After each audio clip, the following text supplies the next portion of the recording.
sake, kid. Keep your voice down. Your father's listening to the radio. I'm not America's sweetheart. This is the Annie Fry Show on 97.1 FM Talk. Well, happy Halloween. It's exciting to be here with you today. It is Halloween proper. Last night was trick-or-treating for us, as I was talking a little bit about yesterday. And 15-year-old Mustard was out in full force with his friends. He did a little bit of trick-or-treating with us. My 15-year-old son did a little trick-or-treating with us initially at a trunk-or-treat the night before.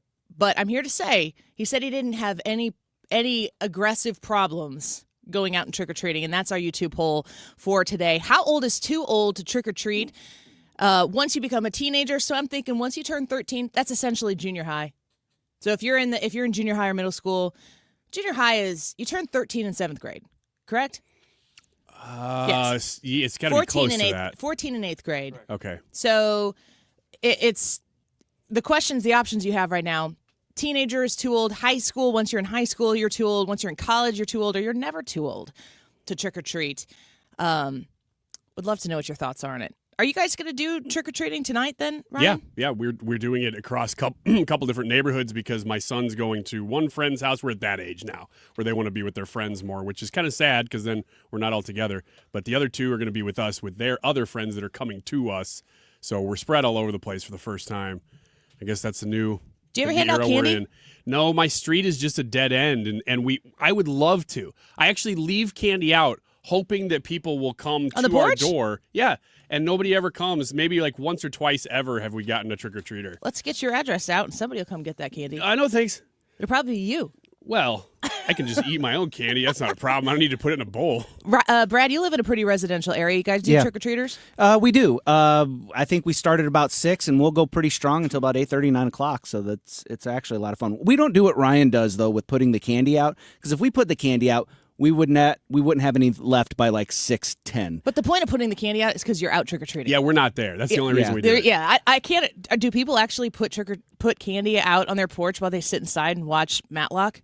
I think there are some that do that. It's Why? pretty rare, but there are some. I've seen some actually in my neighborhood, again, not many, that will put candy out and you can see into their window and see that, I don't know what they're doing, but that they're home. And it's kind of sad because you're acknowledging that people are coming to your door to trick or treat and you just don't want to talk to them or see them at all. Yeah. So you guys take the trick-or-treaters, Brad? Yeah, we take the trick-or-treaters. Oh, I don't know. What do you mean by take the trick-or-treaters? You greet them. Oh, yeah, for sure. Do you make them do tricks? No. I think tonight the weather should be nice enough. We're going to put a little fire pit out in our driveway, and we're just going to sit out there and greet them as they come in. It's always fun because the earlier ones are the real little kids, and the real little kids have the best costumes. We make them do tricks. My son was dressed up as Mustard. I think that was a pretty That's good a pretty costume. good one, yeah. Brad is against older people trick-or-treating. I am not against older people trick-or-treating, but per our conversation yesterday, whenever we were talking about like how old is too old, my thoughts were as long as you're making an effort. So like if you show up dressed as Mustard or you have a legit costume, I'm down. But if you like put a little bit of like Halloween makeup on your face and show up with like a black hoodie, nah, you're being lazy. I'm disappointed in that. I'm with you. Put in the effort, show up like a dinosaur or at least effort in your costume. I'm super cool with you trick-or-treating. Well, you know who's in the Halloween spirit here? As per usual, you would expect a guy like J.B. Pritzker really to be feeling the spirit, and he had a special request for Halloween this year. When they say they're taking away the worst of the worst, they've demonstrated over and over that that's simply not true. The Department of Homeland Security claims their highest priority is to protect children. So today I have to ask them, please live up to those ideals. I've sent a letter to Kristi Noem and to the Department of Homeland Security leadership asking them to pause all of their federal agent operations for the entirety of the Halloween weekend. I'm asking for basic human decency. I think their response will be revealing. They've disrupted everything for more than 2 months already. Give the children and the families of Illinois a break. To Donald Trump and Kristi Noem, show us this is about something other than you just causing mayhem on our streets and visiting cruelty upon our people. And after Halloween, if you want to actually go after the worst of the worst, work with our local law enforcement to help us go after violent criminals. Instead, you are targeting innocent children and families, black and brown people, U.S. citizens, hardworking parents. In essence, you are targeting all of us. It's un-American, and we cannot stand for this. I will not stand for this. Can we talk about what might actually literally be not American? Yeah, we can. Go ahead. You go ahead. Okay, you say it. Okay, I'll say one thing. That he said a lot of things in there. One thing was they're disrupting everything. They, being immigrations and customs enforcement, is disrupting everything, which makes me think on this Halloween weekend, which was specifically his request, of another Halloween favorite, Scooby-Doo. Scooby-Dooby-Doo. You're disrupting everything sounds a whole lot like, and we would have gotten away with it, too, if it wasn't for you meddling kids. I wish I were more familiar with Scooby-Doo, but I will take your word for it. That's what they say at the end of every episode of Scooby-Doo. That we would have gotten away with it, too, if it wasn't for you kids. For you, Ice. That's what they're saying right here. I want to now speak directly to Greg Bovino. Mr. Bovino, your operation has sown fear and division and chaos among law-abiding residents in our communities. If you are unwilling to cease operations and leave our city, can we at least agree that our children should not be victims, especially on Halloween? Can we agree that there is no imminent threat that should disrupt their holiday? No child in America should have to go trick-or-treating in fear that they might be confronted with armed federal agents and have to inhale tear gas. I honestly can't even believe that I have to make this plea. This is not the America that I know. I ask you to restore some sanity for the sake of our children. So J.B. Pritzker wants sanity restored for the sake of the children. And it's funny because he's like, just for the Halloween weekend? Right. Yeah. I haven't been able to have success trying to convince these Scrooge ICE agents, the federal agents, the Trump administration. I haven't had a chance to really persuade them on my position yet. But maybe if I ask them if they can have their permission slip signed to trick or treat in peace over the holiday weekend. A better address here would have been, because that was a lot of words to basically say, please don't deport anybody over Halloween weekend. Just give us a couple days off. The better way to convince people is practically, because that argument doesn't really make any sense. To say to ICE, you know what, this is actually going to be harder on you. Everybody's going to be wearing masks. You can't tell who's who. It's just like COVID. So take this weekend off. You guys go enjoy yourself because it's going to be harder on you. That's the argument to me that they should have made to ICE the whole time. But Pritzker is willing to go on the record and say, nah, you're actually disrupting everything. You're ruining everything. Can you give us a little break so that we can catch up to what you're doing to Illinois, which is basically your job? J.B. Pritzker, he's got this it's like he tries to put on his cape, his Halloween cape, before he comes out there because he's the hero. Not that we wanted, but maybe the one that Illinois deserves. It was cooler when it was Batman. Man, there's some good Batman stories in Be or Not to Be today. I didn't pick them. I'll tell you that ahead of time. But there's some good Batman ones. Well, he's making a direct appeal to Kristi Noem and to figure out exactly who and what needs to take place in order to give the people the opportunity to trick-or-treat in peace. Yes. Governor Pritzker has asked for Operation Midway Blitz to be on pause for the holiday weekend. Are you willing to do that? And if you're not, why not? No, we're absolutely not willing to put on pause any work that we will do to keep communities safe. The fact that Governor Pritzker is asking for that is shameful. And I think unfortunate that he doesn't recognize how important the work is that we do to make sure we're bringing criminals to justice and getting them off our streets, especially when we're going to send all of our kiddos out on the streets and going to events and enjoying the holiday season. We want to make sure that they're safe. And if you see, even up here, we have individuals that we've picked up off the streets with our ICE officers and CBP officers that have assault against a child. child pedophiles, rapes. Those individuals don't deserve to be on our streets, and we're certainly not going to let our kids be victimized by it. So Kristi Noem is saying J.B. Pritzker should be ashamed of himself, which is really the right tone for her to set in that very emotional plea that she's asking for when it comes to consideration for these families who might be here illegally, like let them trick or treat in peace. The one thing that I've appreciated so very much by this administration, especially with issues like this, these are campaign issues. These are issues that they ran on the campaign without any sort of daylight between, we should probably deport some of these people. If you're here illegally, how illegal are you really when you're here in the United States? How did you come? How long have you been here? That's not what they campaigned on. They had a very clear-eyed focus and approach to what the goal was going to be, to the extent that was, if you are in the United States illegally, you need to deport yourself so that you can come back under the process with which we can lay out, which I really expect this administration to lay out a process before the end of President Trump's term for reentry for people who deported themselves. And I bet there is an expedited process or some sort of hook that these individuals who chose to deport themselves, and I wouldn't be surprised if it happens maybe before the midterm election next year. Something that says, like, if you are a hard worker, maybe you have people, sponsors or people who vouch for you, if you've been working and contributing, member of society, and you self-deported, that somehow or another, it's not a pathway to citizenship, it's a pathway back to the north side of the border, assuming that you end up on the south side of the border.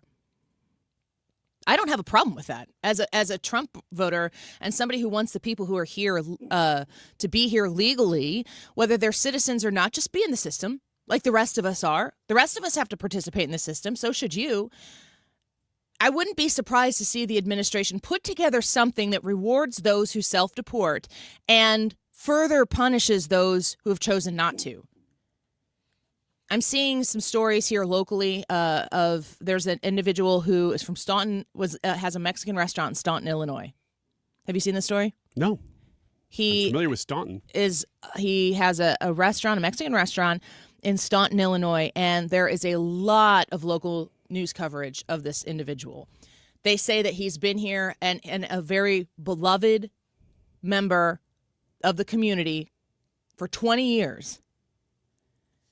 And local news stations, TV news stations, I don't know if KMOX has reported on it, but they're doing reports on this man who dropped his kids off at school, and then a few blocks away, ICE came and picked him up. And as of last night, when I was looking through all these stories, there's no mention of his status, his legal status. He's been here for 20 years. I think it is incredibly possible, if not likely, that there are people who have been here in an undocumented fashion for decades who are wonderfully kind, generous, contributing members of their communities who have not gone through the process to get their paperwork done. That's complicated. That's a lot different than that guy is a pedophile who was arrested in the state of Illinois, and under the Trust Act, he wasn't allowed to be turned over to ICE. He wasn't detained. He was early released from prison, and now he's killed 2 people. That guy, I don't even think you need to ship him out. You could just, you got a pillar of a local community, business owner, all of that, who has family that goes to the schools and everything, but hasn't. I don't even know. Like, that's the part of the story that frustrates me the most. There is a lot of emotion being injected in the reporting of the story, and his legal status is not one of the details in the story. Even if you found out that he was undocumented, maybe he had a struggle trying to get his citizenship or get his legal status. Maybe he went through the whole process and wasn't able to do it for whatever particular reasons. I'm not really here to weigh in on the merits of the individual because I don't have the information. I'm looking at our local media going, why are you yanking on everyone's heartstrings on this issue without having the facts before you report the story? It's not something that's going to bring a community together. It's going to bring factions of a community together in opposition to the other factions of the community. It's a heartbreaking story. I'm not here to advocate for his immediate deportation or his, the ending of ICE in Southern Illinois. I don't have the facts. But why are we reporting emotionally on a story like this without, in fact, first having the facts? And I will ask this question of both factions. Let's say there's the side that says, oh, yeah, he definitely should be deported, or unfortunately he has to be deported, even if you're like, yeah, I love this guy. And the other side saying, no, this is terrible. I would ask both sides of that argument the same question. Why did this happen? Who caused this to happen? And you go back to J.B. Pritzker at the beginning of this segment, and you say, those people caused this to happen. Because he would not have been a target, and he wasn't for the last 20 years. But you've had to triple the amount of ICE agents. You've had to ramp up all of these deportations because you create the Democrat Party, literally the political faction of the United States, Democrat Party, created this problem in the last 4 years. Yeah, and it's hard on everybody. Absolutely. Good point, Ryan. All right, let's take a quick break. We'll be right back in just a minute. Don't go away. Ain't got nobody waiting home.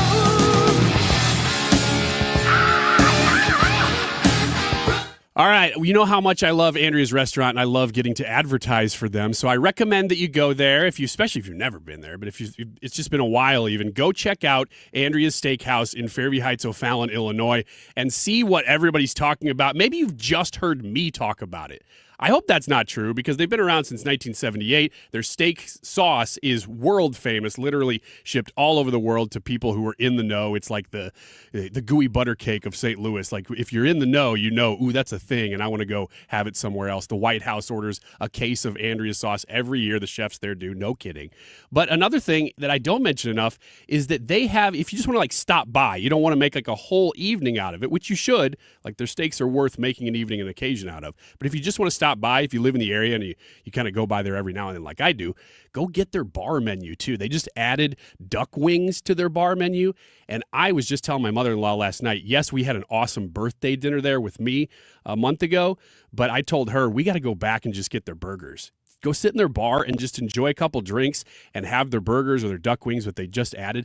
They are all fantastic. It's a little more casual. So whatever it is for you, check out Andrea's Steakhouse. It's in Fairview Heights, O'Fallon, Illinois, Andreas.com. No need to get technical on heating and cooling. We all want our houses to cool, correct? When it's heating season, we want them to heat, correct? There's not much more to it than that, but I can give you some pointers and tips on the efficiencies, meaning the efficiencies of your house. What you can do to make your house more efficient, and then deciding on what system to purchase, therefore maximizing every single dollar you spent for a furnace and air conditioner. Not spending maximum dollars on a furnace and air conditioner because you're told of an efficiency rating, and that's it. So again, a common sense approach. When you start getting prices for new furnace and air conditioners, call me. It's one easy number, Missouri and Illinois. Again, Missouri and Illinois, the only number, 314-293-2600. Again, that's 314-293-2600, or on the internet, it is bartinman.com. That's Bart with a B, Inman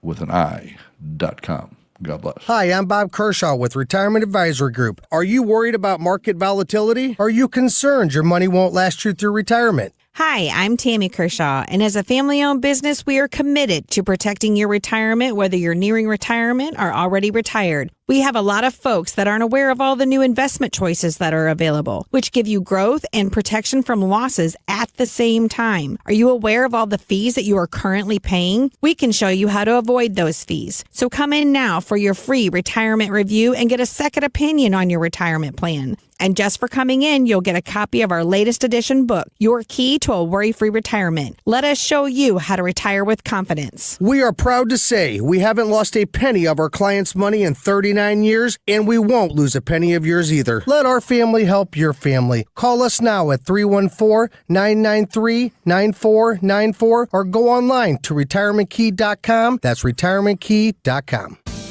Sponsored by Progressive. We make the claims process easy so you could get back on the road in no time. It's why over 43 million drivers trust Progressive. See for yourself at Progressive.com. This is the Annie Fry Show on 97.1 FM Talk, St. Louis Conservative.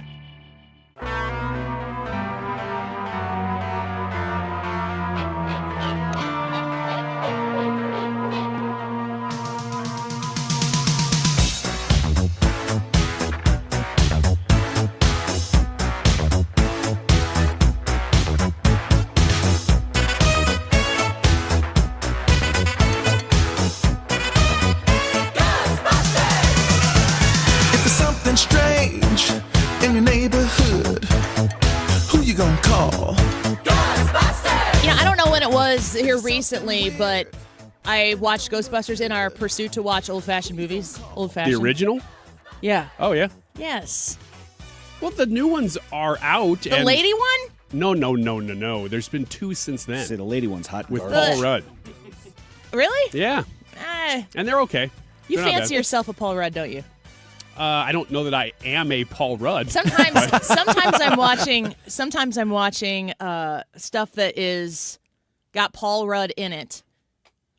And he's doing his Paul Rudd thing, and it's annoyingly funny, and it reminds me of you. Yeah, that's great. I'll accept that. And if anybody wants to put me in a movie of really no, I don't think they need another not Paul even Rudd. a high caliber. I think you misunderstood me. Okay. You're good here. Oh, I can be the Paul Rudd to you all. Could star in Boastgusters. I'll just take Boastgusters. Ray I'll Parker take Sr. a chapter out of the Jasmine Crockett book and say you're Timu Paul Rudd. All right, that's fine. I'm getting tariffed. I'll tell you that. Less now After that trip. How do you feel about President Trump's trip to China? I don't know. Trip to where did he meet with him? There was Malaysia, there was South Was it Korea, Cambodia there was that they met? Japan. They met in South Korea. So how do you feel about his trip over there? Fine, but I also think that that's never going to stop. They're not going to. It's kind of like the Israel-Hamas thing. They're going to sign a ceasefire, and they're going to keep going. Oh wait, are we ceasefired? Is it working or not? That's like the trade deals with China. You sign a trade deal or you come to an agreement, and then you kind of keep having to do it every 2 months because they're going to keep altering it everywhere they can. Is that better than no ceasefire? That's why I say I'm in approval of it, because you still have to do that, but there's nothing real permanent about it. It's the best of what you can do. Yeah. I'll tell you that my son, the news was on, and it said something about nuclear testing resuming. And he saw that headline, and he just shifted his face, and he just looked directly at me and didn't say anything. And I go, what? He goes, is that bad? Is that scary? I go, other countries are doing it. President Trump said, if other countries are going to do it, we're going to do it too. I said, it's actually an escalation to de-escalate. We'll see how it works. But what's it like to be 15 years old, to be seeing the news and to see that we're going to resume nuclear testing? That's what our kids right now are seeing on the news because other countries are doing this. Russia is doing this. President Trump said multiple times this weekend, Russia and the United States are the leaders when it comes to nuclear weapons and arsenal. China, he said, will be there in 4 years.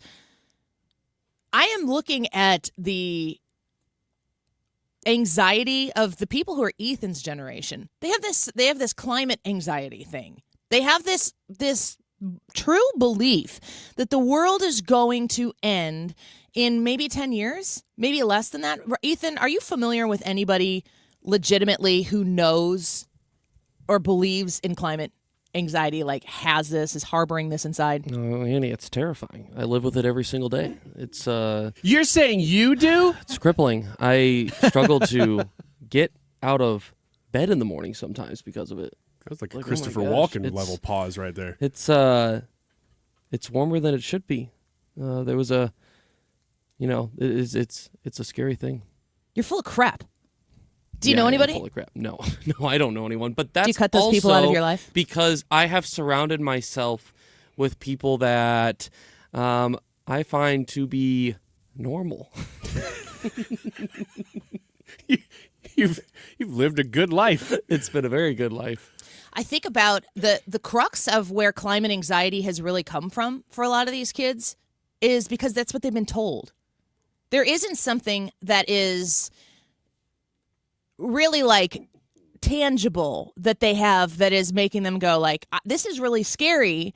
I should look into this more. They're being told over and over and over again. The TikToks of these kids' generations, they're definitely persuading kids to think the same thing. Like, you've really got something to worry about here, and you need to be paying attention to this, and you need to be really concerned about this, and really you should plan the rest of your life around the idea that the world's going to end. You shouldn't have kids. Think about the world you'd be bringing your children into. To the women, you should probably just focus on your career and do as well for you as you possibly want. And men basically are men and you suck. So you should just sit down and shut up while the women take over the world. What, and handle the climate crisis? And that's another good point, actually, that you just made, because it's very nihilistic.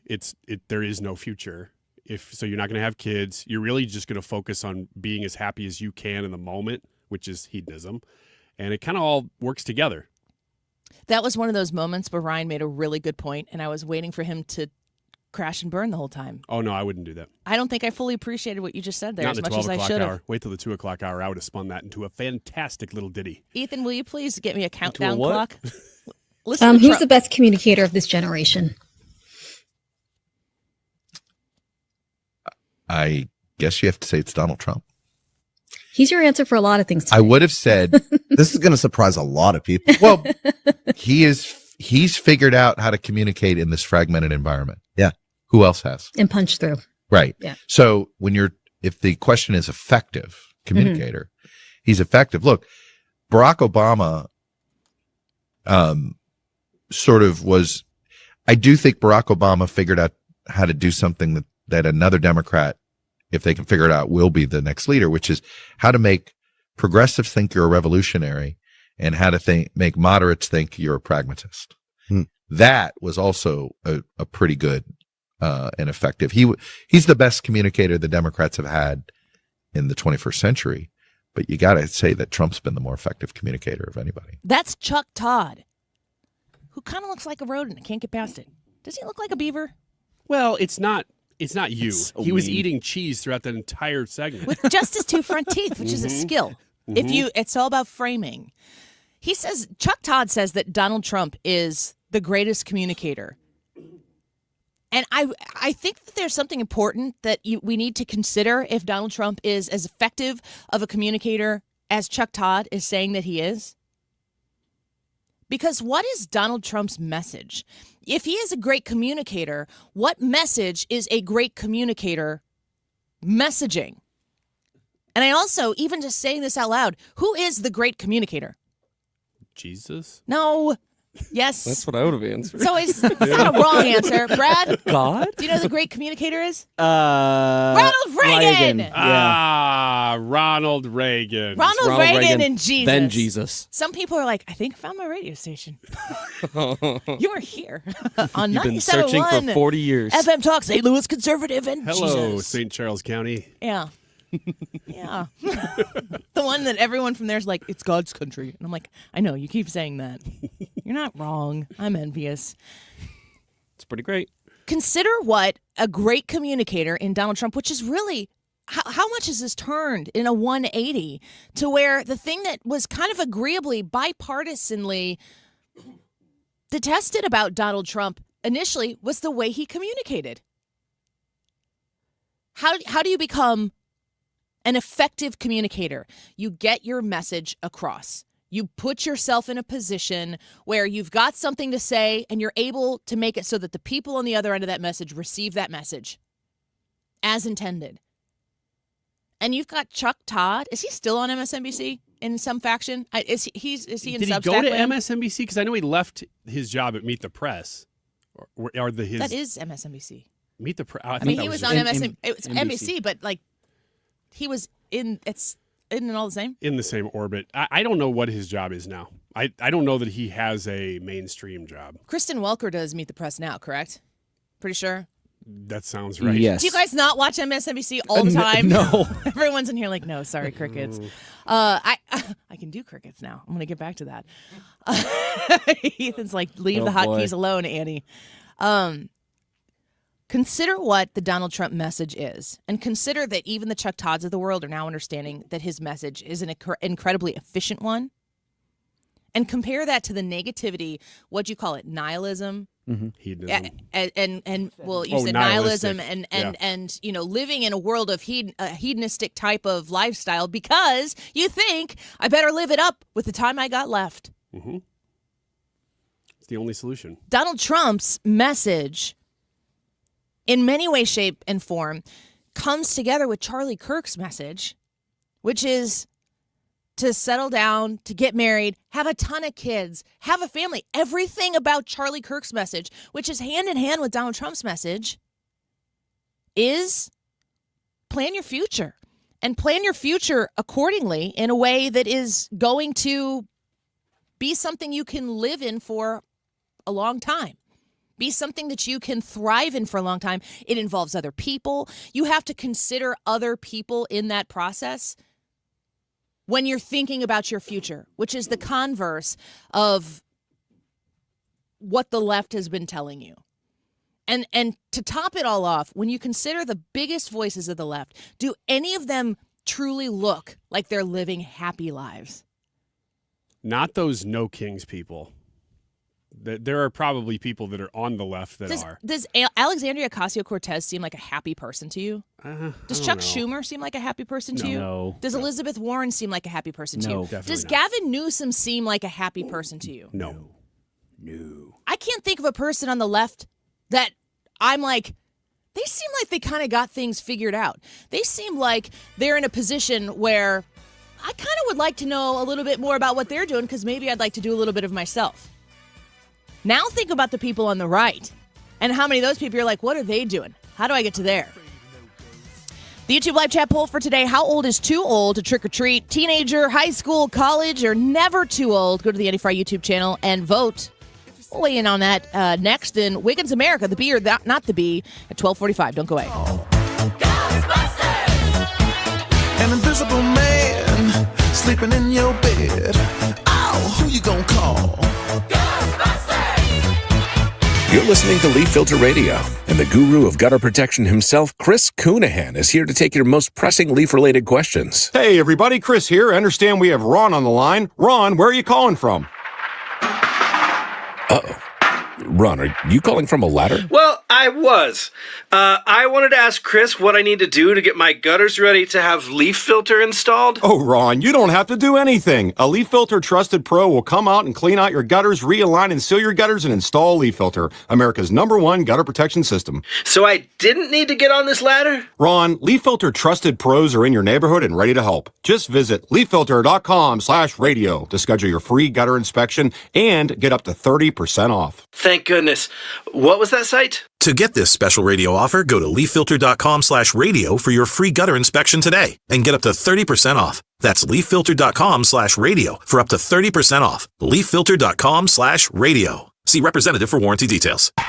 Hey guys, it's Mark Reardon. If you're struggling with low energy, performance issues, or weight gain, Game Day Men's Health has got you covered with testosterone therapy, ED treatments, and more in all of a relaxed man cave environment. At Game Day, you'll get a free testosterone test and consultation, all in just 1 hour. Game Day is the premier men's health clinic with locations in Chesterfield, O'Fallon, Missouri, and Glen Carbon, Illinois. Visit GameDayMen'sHealth.com. That's GameDayMen'sHealth.com. Get back in the game with Game Day Men's Health. If you or someone you know suffered any injuries involving a deployed airbag, you could be entitled to compensation. Morgan & Morgan has already recovered millions. Get America's largest injury law firm fighting for you. Visit forthepeople.com for an office near you. How old is too old to trick or treat, huh? Teenager, high school, college, or never too old? Those are your options, and I'm going to bring up a couple of comments. One from Captain Planet. We're just having a good time here. He said he had Halloween bingo at work last night. Not totally related. I just like these comments. It's almost completely not related. 12:38. This time check is sponsored by Jerry Kelly Heating, Air Conditioning, Electrical, and Plumbing. It's time for a $98 furnace tune-up. JerryKelly.com. Real talk, today's issues. 97.1 FM Talk, St. Louis Conservative.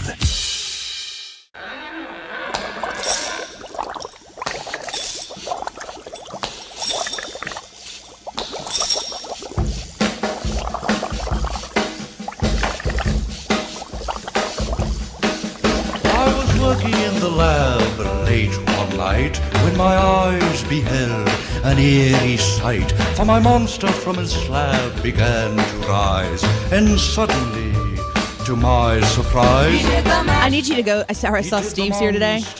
I need you to go ask him a completely innocuous show question that seems like it's important, but I need you to do it in Monster Mash voice. Okay. Can I do it in the girl voice or the guy voice? The guy voice.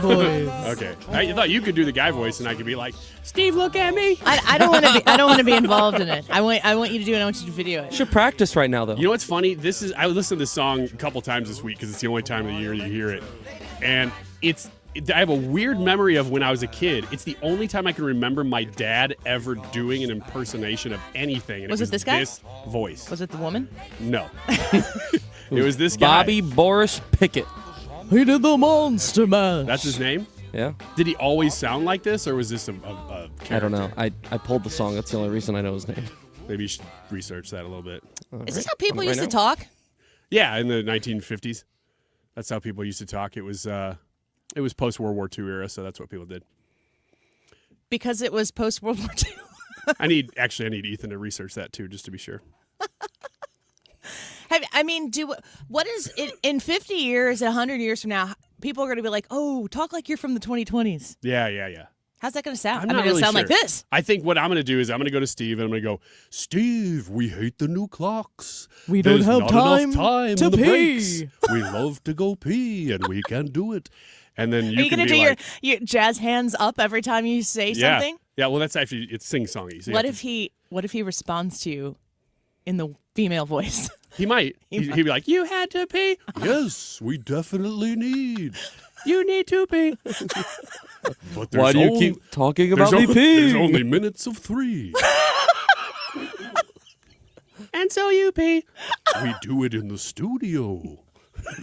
Oh, wow. And now there's pee. We poop in the corner. Wait, excuse me. Okay. Let's keep it with the number one.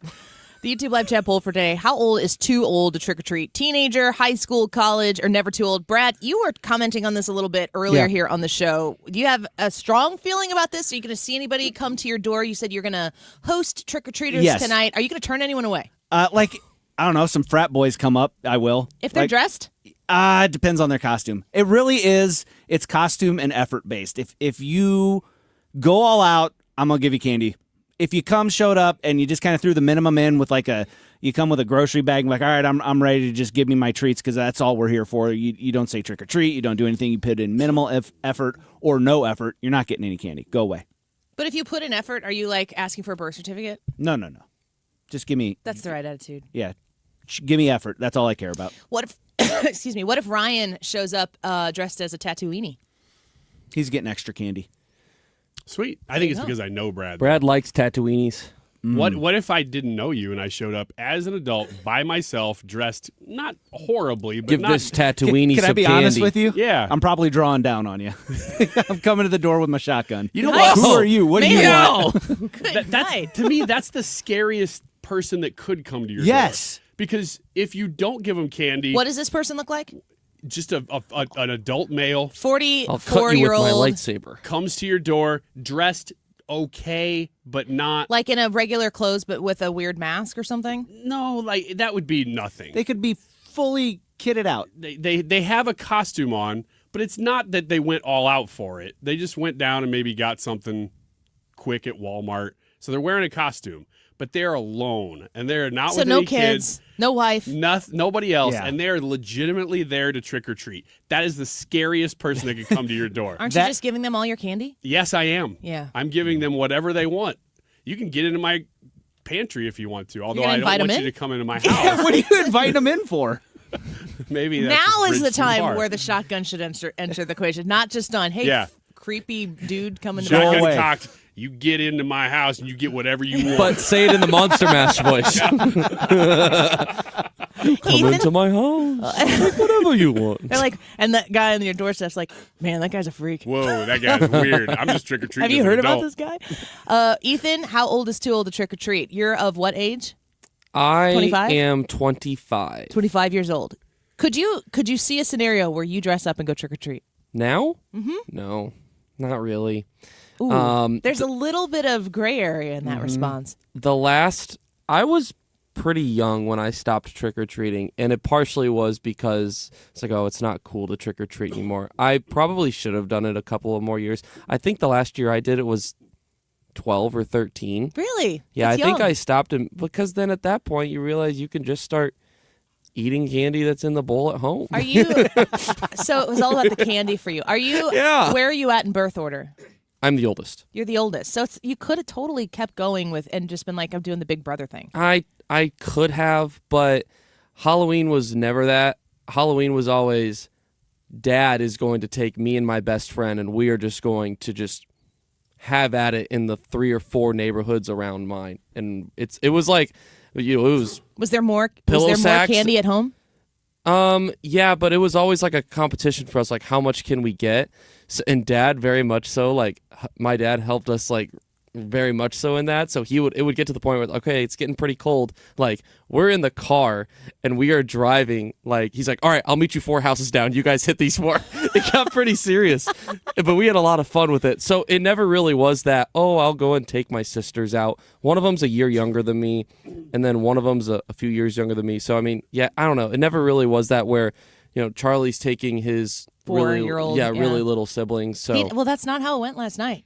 He No? ended up trunk or treat, yes, but last night he went out with 7 high school sophomores and maybe a couple freshmen. if I had friends that were bought in on it, yes, but They mine, had so much fun. Mine never did that. My And friends never did that. Charlie in the last couple years has participated because he didn't want to tell me no. Like I never really forced it on him, but it was very reluctant.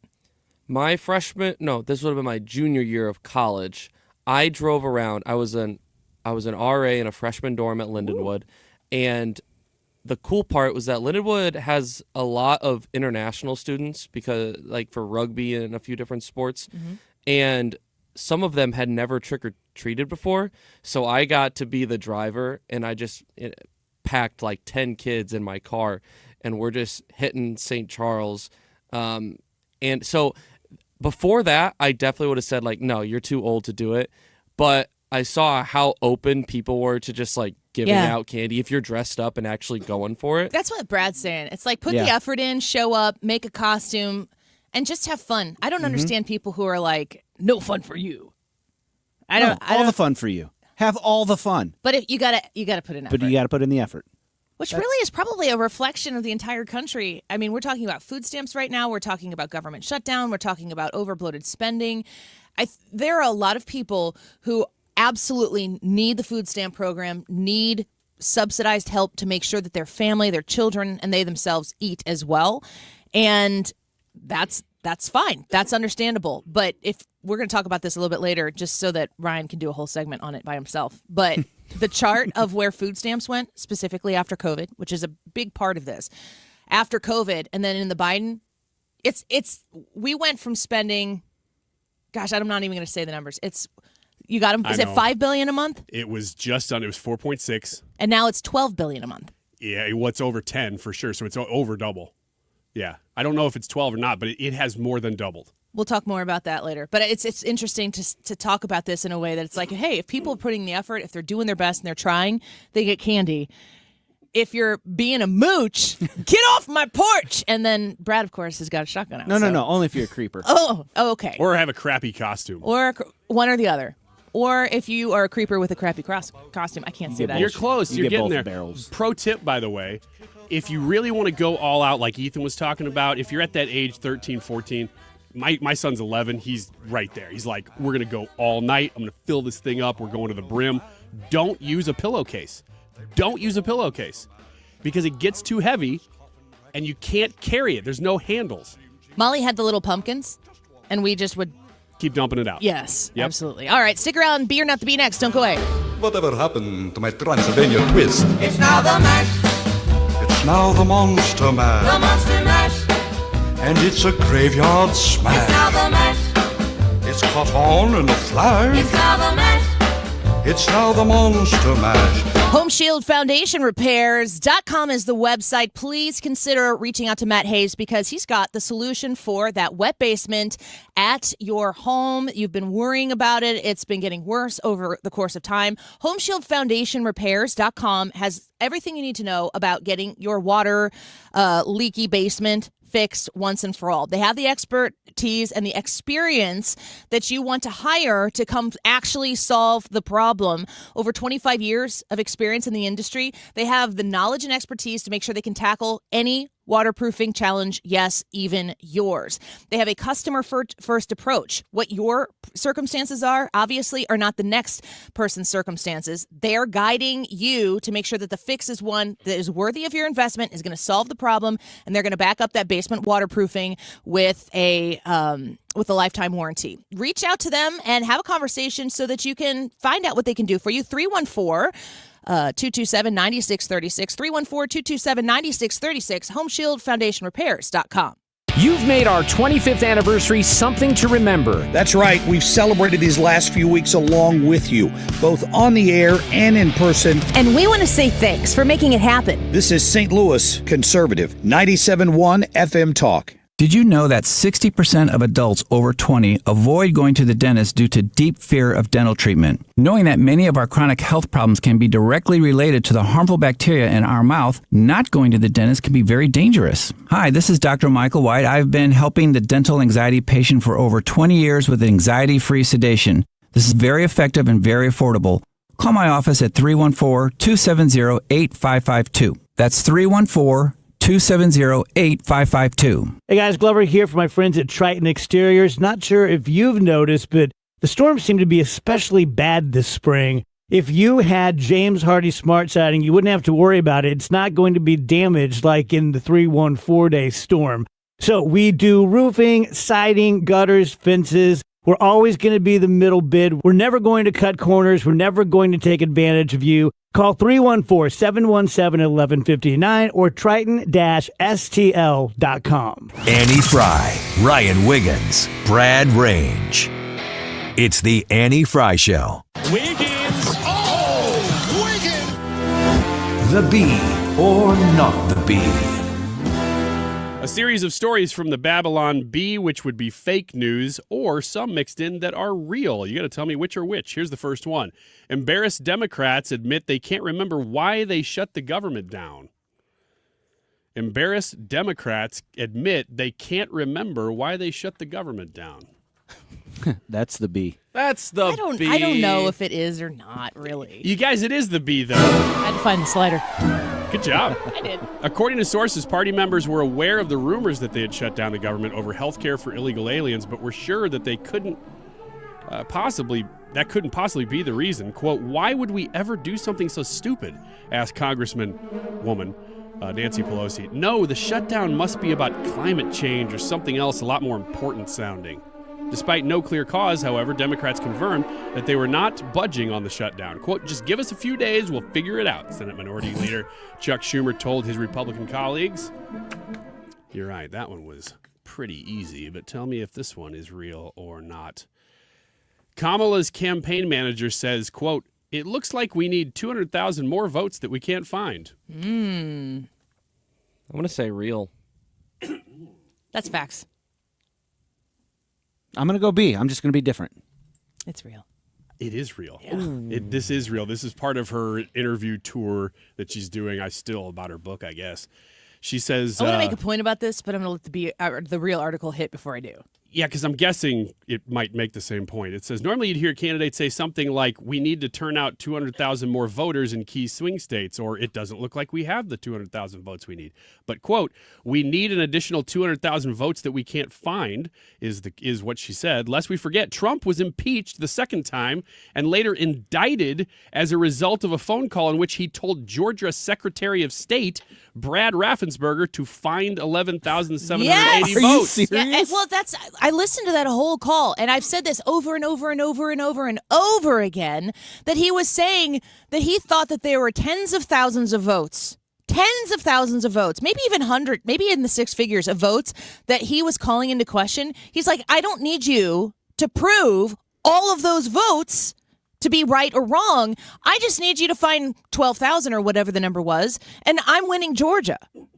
It was never about manufacturing votes. No. Which we still don't have the answers to a lot of the questions of what came out of Georgia. And it would not have ever been about manufacturing votes. You know why?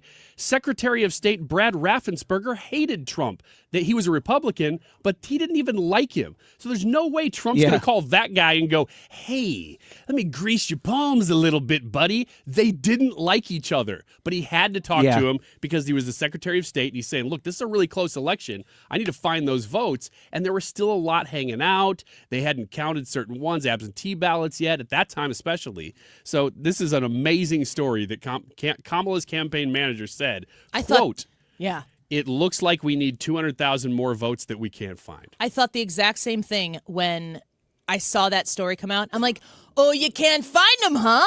Oh, okay. Are we going to get all bent out of shape for 4 years over this? The answer is no, but we will for 2 minutes on the Annie Frey Show. I don't even read that quote and think, oh, they must have been printing ballots. It's just a phrase. Yes. I don't even think she was saying, oh, we got to go manufacture votes. They're saying we need them. It's the right reaction That's to not have an overbloated reaction. Yes. So, in a sense, I'm defending Kamala's campaign manager It was almost like when Trump said something about finding votes, the Democrats were like, nope, no, don't look anywhere. Everything's fine.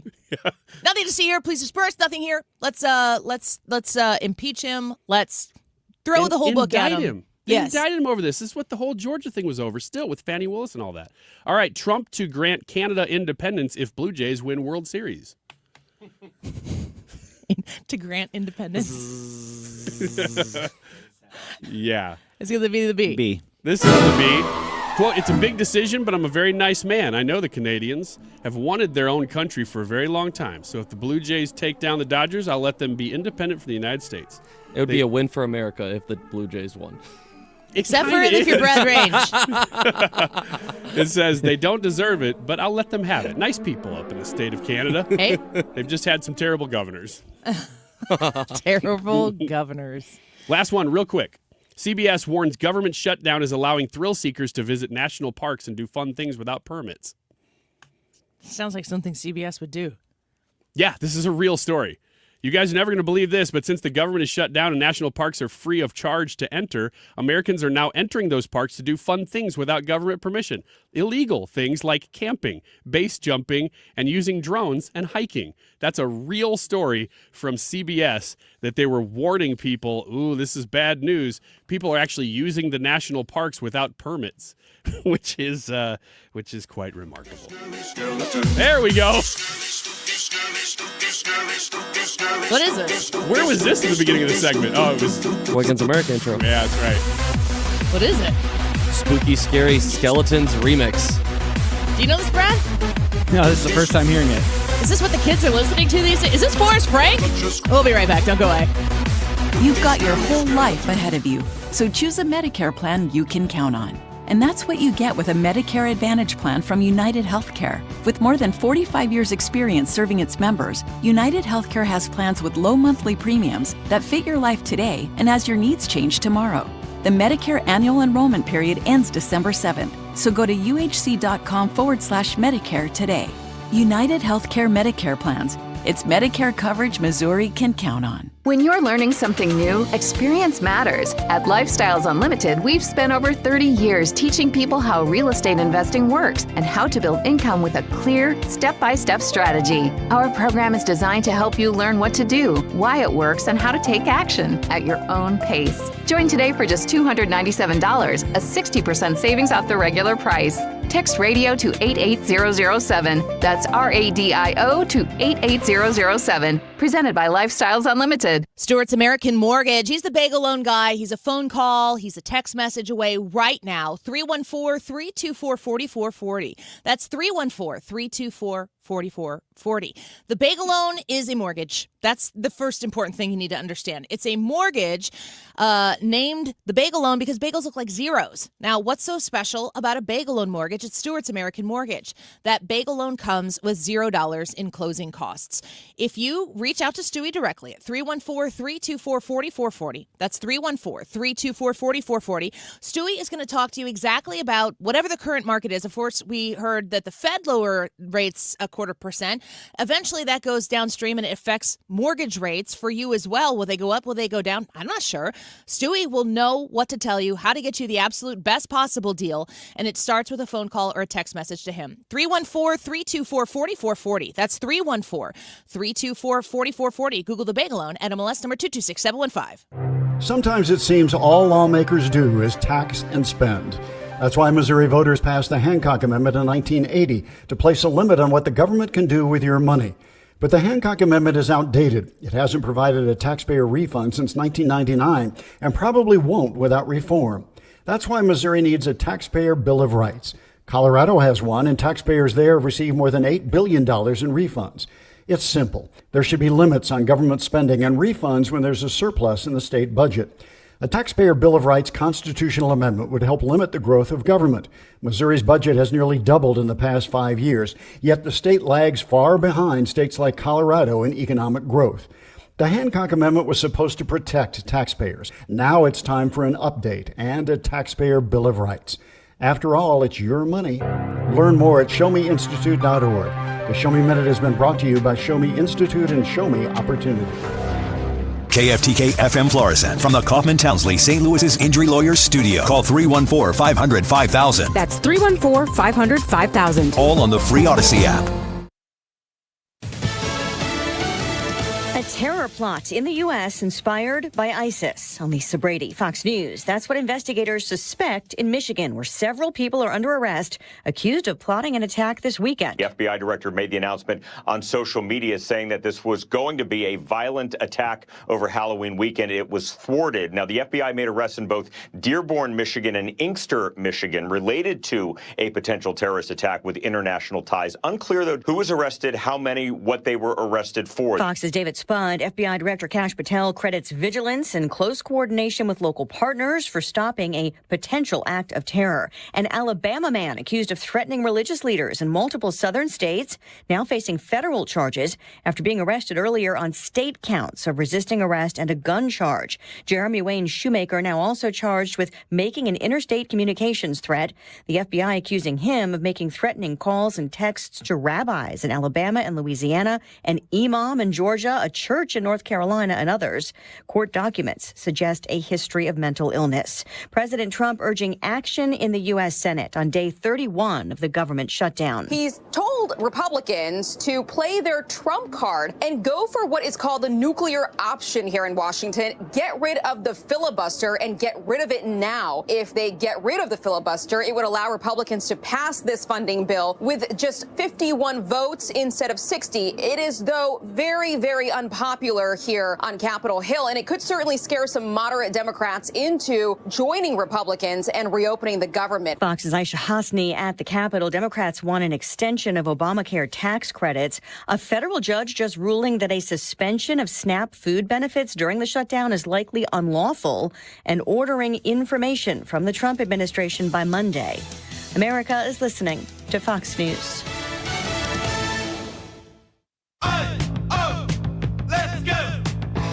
You're still glowing, flirting, grooving. You've still got it. But your immune system weakens as you age, making it harder to fight flu, pneumococcal pneumonia, RSV, and COVID-19. Vaccines are a key part of any health routine and help strengthen your immune response. Ask your doctor or pharmacist which vaccines you need. Schedule in minutes at vaxassist.com. Sponsored by Pfizer. Hear that? That's Mike. He took ZQL Pure Z's, so now he's sleeping soundly on a Sunday night. ZQL Pure Z's are fast-acting melatonin gummies with a complementary botanical blend to help Mike get the sleep he needs to wake up refreshed and ready to conquer Monday. Let's do this Monday. ZQL Pure Z's, just for sleep. Really great sleep. These statements have not been evaluated by the Food and Drug Administration. These products are not intended to diagnose, treat, cure, or prevent any disease. Use as directed. Air Comfort Service, heating, cooling, and insulation. Weather.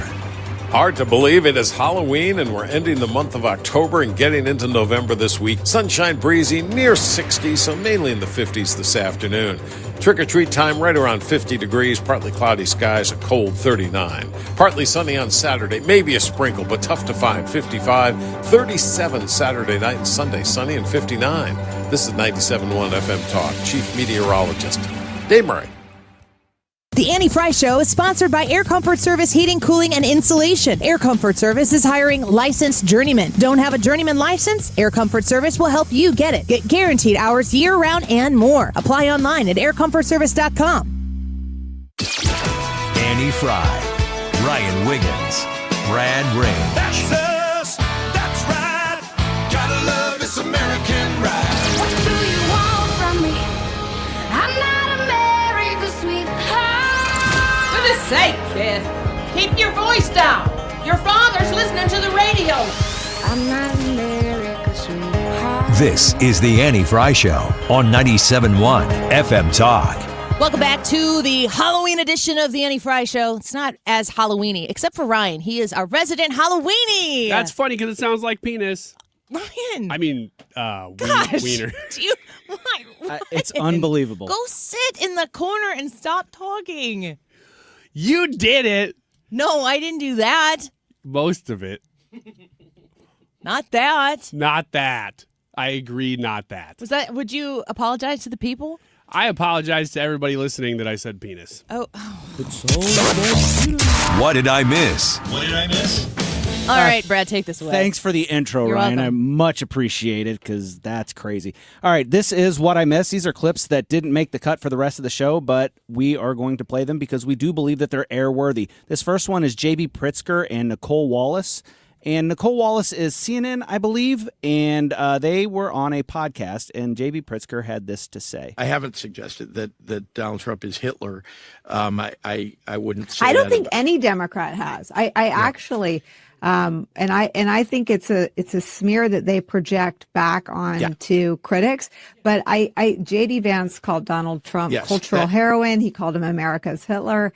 I mean, the attacks on Donald Trump as a fascist came from three generals who worked for him. I mean, the most brutal critiques have come from people that have seen him far more closely than you or I combined. I haven't. So the statement made there by both Wallace and Pritzker is that, in fact, nobody has called Donald Trump Hitler, no prominent Democrat. And I just thought I would pull this up real quick and share this clip with you guys. And we'll see what you guys think. This is a little bit from earlier in the year. It's NPR. Oh, no. Got to move the tab, maybe? Yep. Isn't it silly, Ryan, to think about how they can repeat these Nazi Hitler assertions over and over and over again and to be like, nobody's saying that. I mean, they're doing it constantly with ICE and stuff and making all these comparisons to, like, being under the boot and all that stuff. Like, there's a lot of imagery that they're trying to conjure up to make them look like Nazis. And to make people angry. Yes. Who always talks about, oh, it's a dog whistle? What party is always asserting that the other party is dog whistling all the time? Meanwhile, the folks on the left are like, he's Hitler. They're Nazis. And then they're like, shh, nobody's saying that. It's not happening at all. Folks, we have it on tape. How do you prove to somebody that you're a U.S. citizen? Your accent? The color of your skin? That's not the country we live in. You shouldn't have to walk around with papers the way that they did in the early days of Nazi Germany to prove that you belong and that you're not one of them. And that is essentially the kind of country that we're becoming if you allow ICE to simply grab people after racial profiling. So there he is right there. And the thing is that really bothers me about this is that he really acts like, this is going to sound stupid, but he built a Holocaust museum. Not as stupid as J.B. Pritzker. Facts. He built a Holocaust museum. So whenever he does his appeal to authority, he's like, listen, I know what this is all about. I built a Holocaust museum. I researched this. And it's like, whenever you built the Holocaust museum, what you did was you signed a piece of paper offering the funding and other people. But like, I would like to know what on this Holocaust museum, what tab, those little plaques that J.B. Pritzker wrote or anything like this. It is nothing like Nazi Germany. And it just bothers me that, because what it does is it cheapens it. Oh, it absolutely does. Let's belittle it because this is nothing like what happened, but they need to make somebody out to be the boogeyman or the bad guy. And I don't know, it just drives me up the wall. Side point here, since we're talking about J.B. Pritzker and building things, do you know how many NGOs that guy has, the Pritzker family? It is in the 50s. Like, there are tons and tons of NGOs that guy has. So when you say, is it him or is it his family? I think it's him and his family.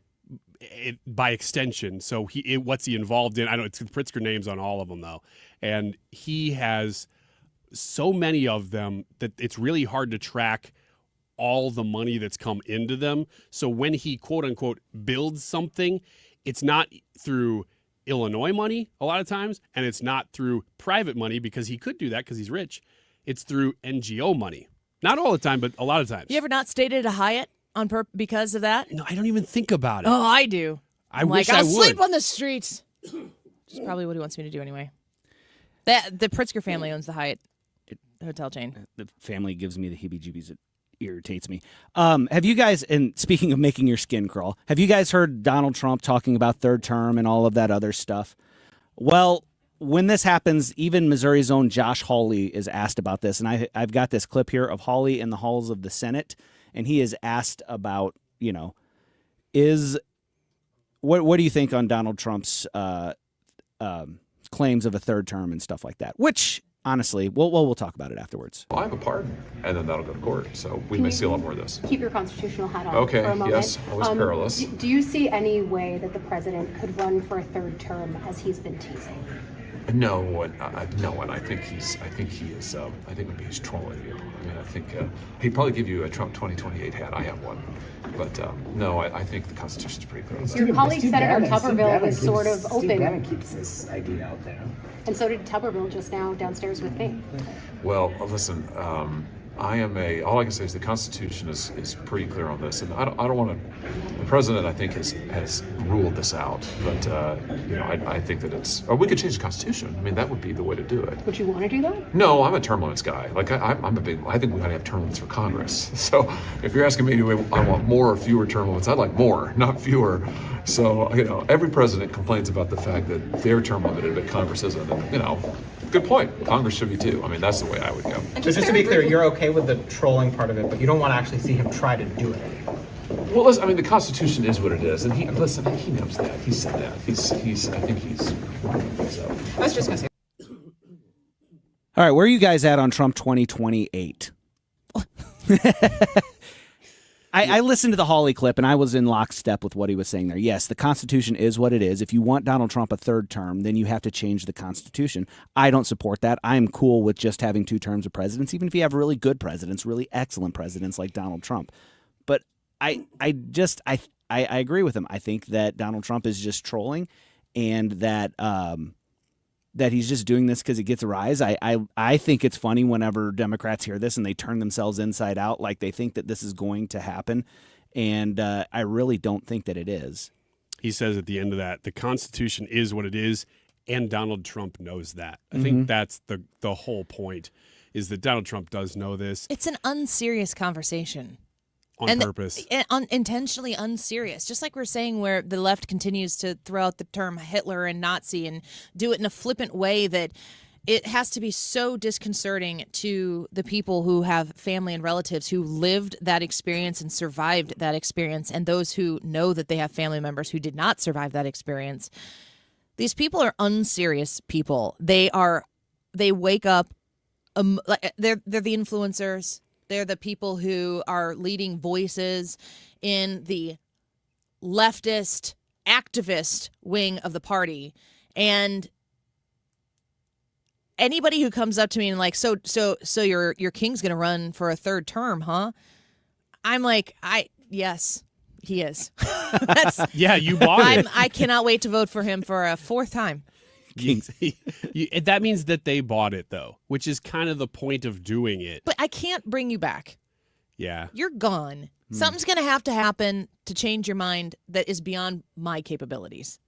If you think that President Trump is legitimately going to attempt to be president for a 3rd term, which would take him into like 86, 87 years old, you crazy. It's not happening. It's not a serious conversation. And it's so obviously unserious that the likes of Josh Hawley, like even when he's answering this question, he's serious. He's looking at these reporters like, guys, come on. Are you worried about this? Do I really need to comment on this to make sure that people understand that this is not real? And he says so. You know what, though, to Chuck Todd's point before about him being a great communicator, the reporter knows, well, if I ask this question, it'll probably go viral. I'll get attention for it. Josh Hawley will get attention for it. So everybody talks about it, and he's getting messages out. That's how he does it. Well, President Trump is also tying up time people could be talking about, criticizing certain elements of his economic policy or his tariffs or whatever. They're talking about unserious things. And pretty much everybody who has paid any attention in the last 10 years of politics, they've pretty much got their mind made up about President Trump, and this conversation is not going to move the needle on it. But maybe Donald, even the Senate Republicans aren't 100% in favor of the tariffs that President Trump wants to put on Canada. So that's an issue that might divide people in support of it. Trump third term, not the issue. Keep being unserious, people. Okay, so we just had an unserious conversation about what the Republican ticket would look like in 2028, and I think we could have a more serious conversation here. J.D. Vance was on with Miranda Devine on Podforce 1, and she asked him about his relationship with Marco Rubio. The president doesn't mention who will be running for president and who vice president. Now, everyone assumes it would be you, but Marco Rubio is 13 years older. He's run for president before. Would there be any tension there? First of all, no, there's not going to be any tension. Marco is my best friend in the administration. He and I work a lot together. Right. And we really do, I think, a lot of the good work that we've been able to do as an administration is because we're all able to work together. And again, this is why I say worrying too much about the politics actually, I think, makes you worse at the job that you have. I never want to wake up. And so far, I've never woken up and thought to myself, how do I make myself president of the United States? What I wake up and think to myself is, how do I do a good job as vice president? And I think Marco Rubio asks himself, how do I do a good job as Secretary of State? And that should be the question that each of us keeps on asking ourselves. All right, I have a different question I want to ask here from you guys, because the question that Miranda Devine poses is it who's at the top of the ticket? And I think to me it's obvious that J.D. Vance would be at the top of the ticket. So my question is it better to have Marco Rubio as VP, or are you better served leaving him as Secretary of State where he can do things? Now, if Rubio's at the top of the ticket, it changes the story altogether. But are you wasting Marco Rubio as a vice president? What do you think, Ryan? No, because J.D. Vance isn't wasted as VP. No joke. So he'd be a great vice president. I don't know who the president would be, whether it's J.D. Vance or somebody else, but I do think Rubio would be a great pick in 28. As a vice president? Yeah. He could be president very easily, too, though. That's kind of what I was thinking. Like, if it's not J.D. Vance who's at the top of the ticket, then it almost, like, Marco Rubio is the shoo-in. He wouldn't be VP for anybody else. I think Marco Rubio would be the nominee. What do you think, Annie? I want Marco Rubio to be president my lifetime. The sooner the better. I don't look at J.D. Vance as a hindrance in that. If J.D. Vance was the president and if Marco Rubio were the vice president, that's a winning ticket. I think they're wonderful people. I am incredibly impressed. We talk about Gavin Newsom and how robotic and he's like a programmable entity. You input the information of where he's going to talk, the cameras he's going to see, the interviewer he's going to talk to, and then it outputs the necessary product for that environment. And then you just rinse and repeat in every different place that he goes to talk to people. It's so shallow. It's so gross. It's not, nobody sees Gavin Newsom and relates to Gavin Newsom. Now, you don't have to see somebody and relate to him to think that they could do a good job of running the country. I think that people, going back to Chuck Todd's clip that we played earlier, I think people relate to Donald Trump, obviously not in his lifestyle. His lifestyle is what we could all dream about. But I think people relate to him because he talks to us the way we talk to each other, but not publicly and out in the open. He says things in a way, somebody said that he talks like he's got like a middle school level way of speaking, which, when you do public speaking, Ryan, what is the age that you're supposed to talk at, like maybe tops an 8th grade level? Yeah, actually, they teach that in journalism school. Yes. They teach that you should, at the most, that's the advanced at an 8th grade level, and for the most part, you do 5th grade. Yes. Oh, wow. So you're supposed to bring it to a place where it's easily consumable for everybody, and that's the way Donald Trump talks. Now, people can use that as an insult to him, which is exactly the type of academia, leftist snob type of insult they would throw at Trump, but like, how's that working out for you? Yeah, exactly. Keep on keeping on doing your thing. You're smarter than all of us. Yes, we all get it. The other thing that J.D. Vance said in that clip that I think is important and overlooked is that he said to think about the politics too much actually makes you worse at your job. Mm-hmm. And you mentioned Gavin Newsom just now. That's the way he governs. Yes. And It's like an algebraic formula for him. You have to have a very clear, to borrow a Biden word accidentally, moral compass to know the difference between right and wrong to be able to do that. If you don't really have that, then you're just dictated by politics. But if you're in there because I think that this actually is the right way to go for the American people, I'm going to do this regardless of the politics, that takes a spine. Yes. And, when it comes to J.D. Vance being the top of a Vance-Rubio ticket, you get to a comfortable place where how long could we see Vance be president? Probably, hopefully 8 years. Rubio will be a spring chicken compared to some of the recent presidents, including the current individual there. I mean, the future looks pretty bright as far as I'm concerned with both of those people. All right, when we come back, Ethan, Sports and Local, don't go away.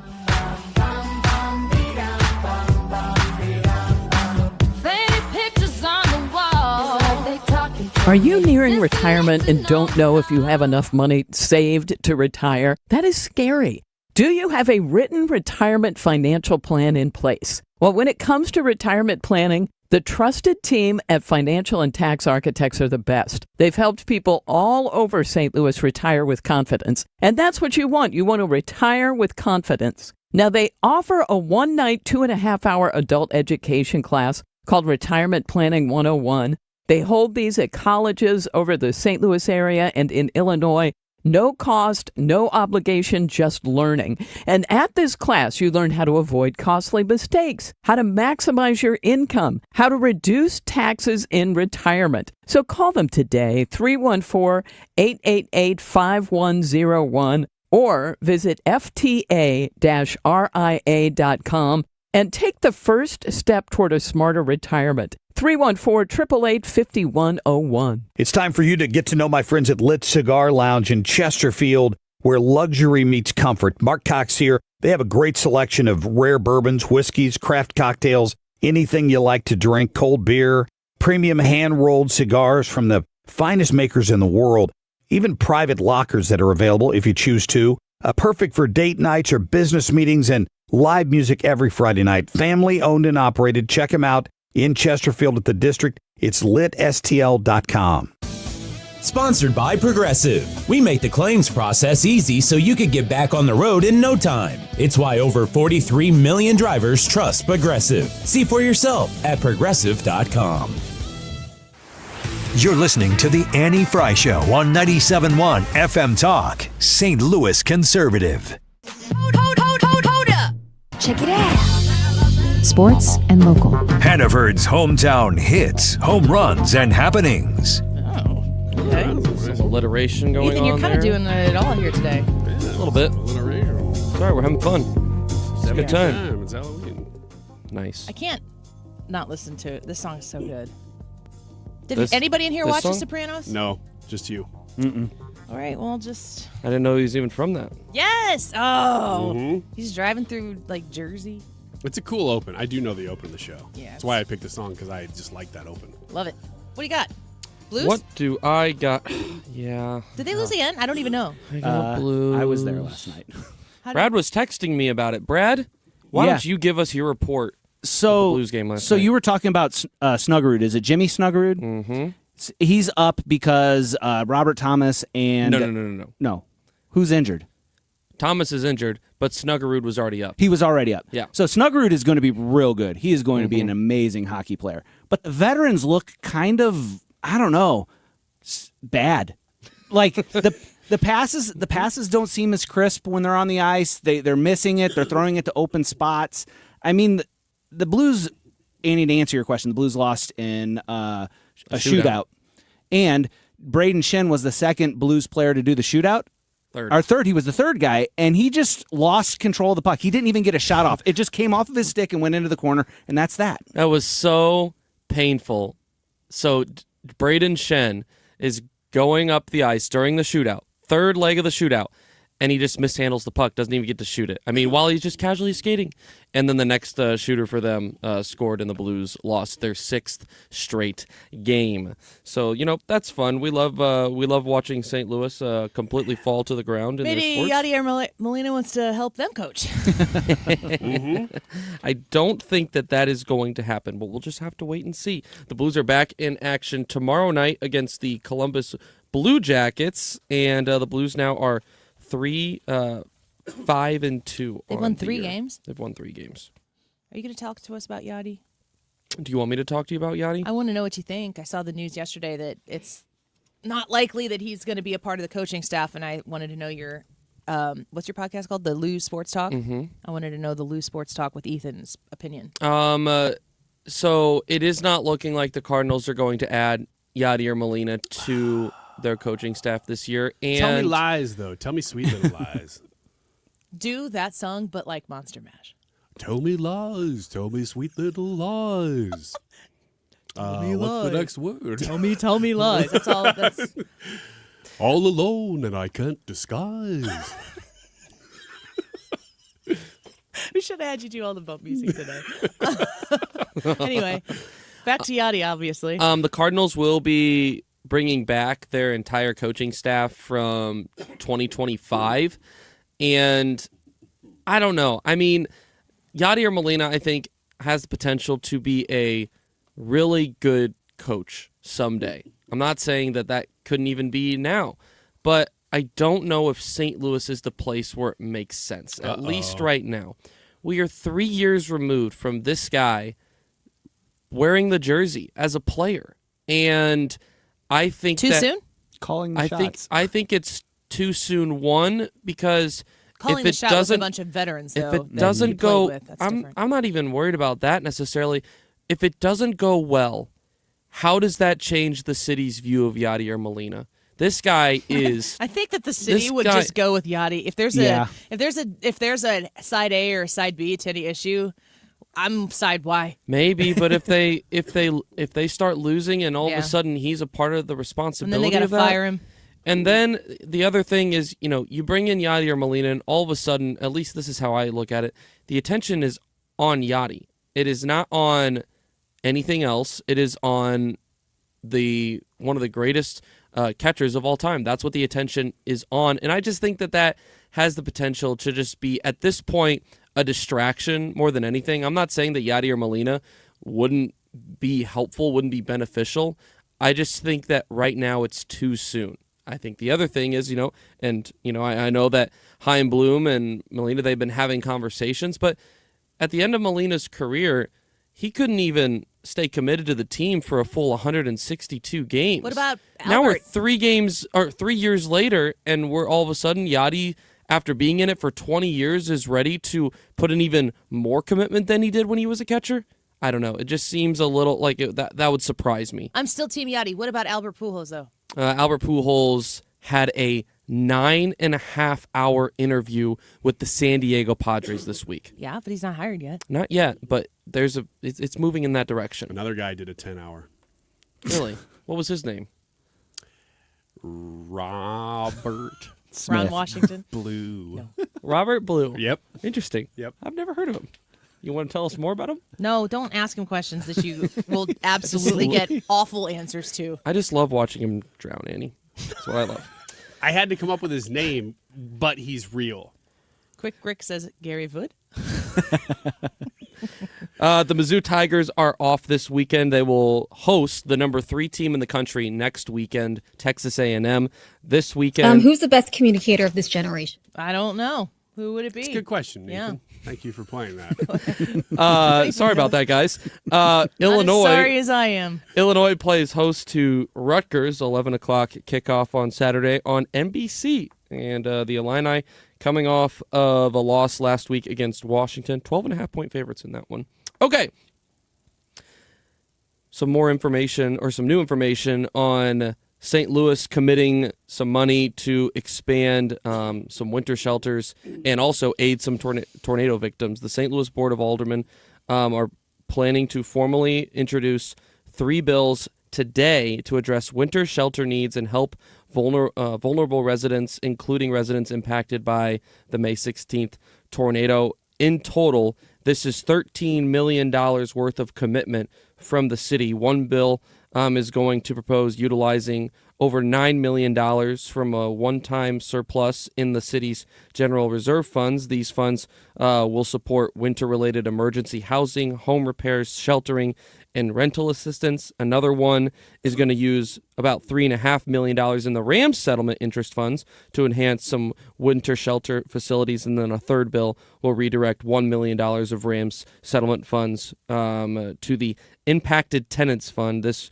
move would provide financial assistance to residents who needed to be relocated or would need to be relocated due to the tornado damage. We should try to get that privately funded, like using the Winklevosses for the ballroom like Trump is doing.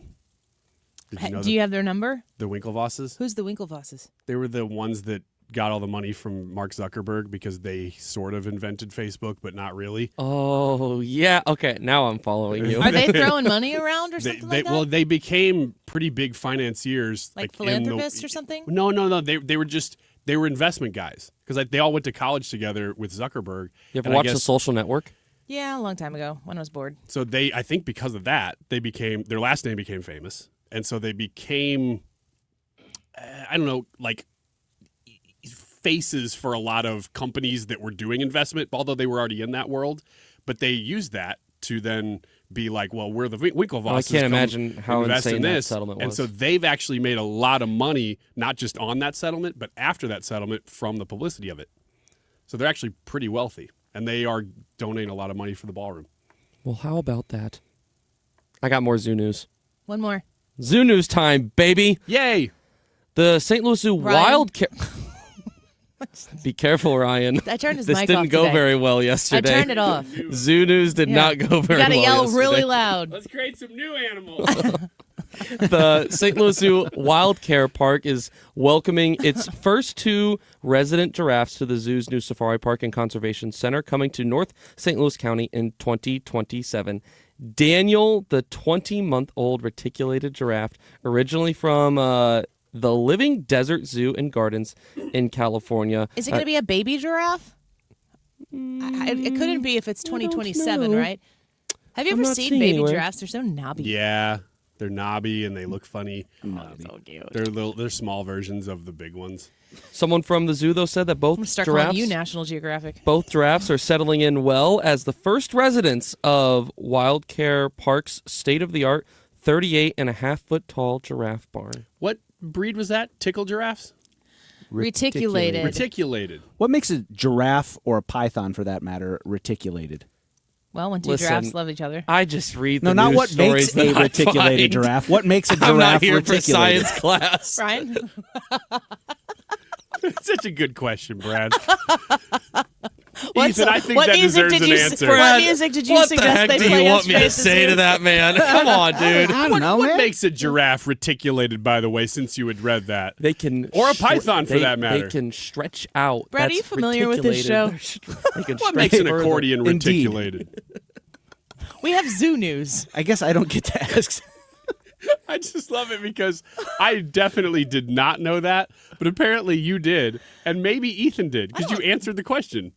I guessed. I don't know. Actually. Yeah, I don't know either. I don't think anybody is speaking with authority, and we're all so dumb on the issue that we don't know if that's happening or not. I'm gonna find out. We don't. Oh gosh. I think we should just We're maybe. 0 for 2 on Zoo News the last couple You're days. So both- just be ready you're because both there's wrong. more. There's more on Monday. You're both wrong. Yeah. It's constructed, arranged, or marked like a net or network.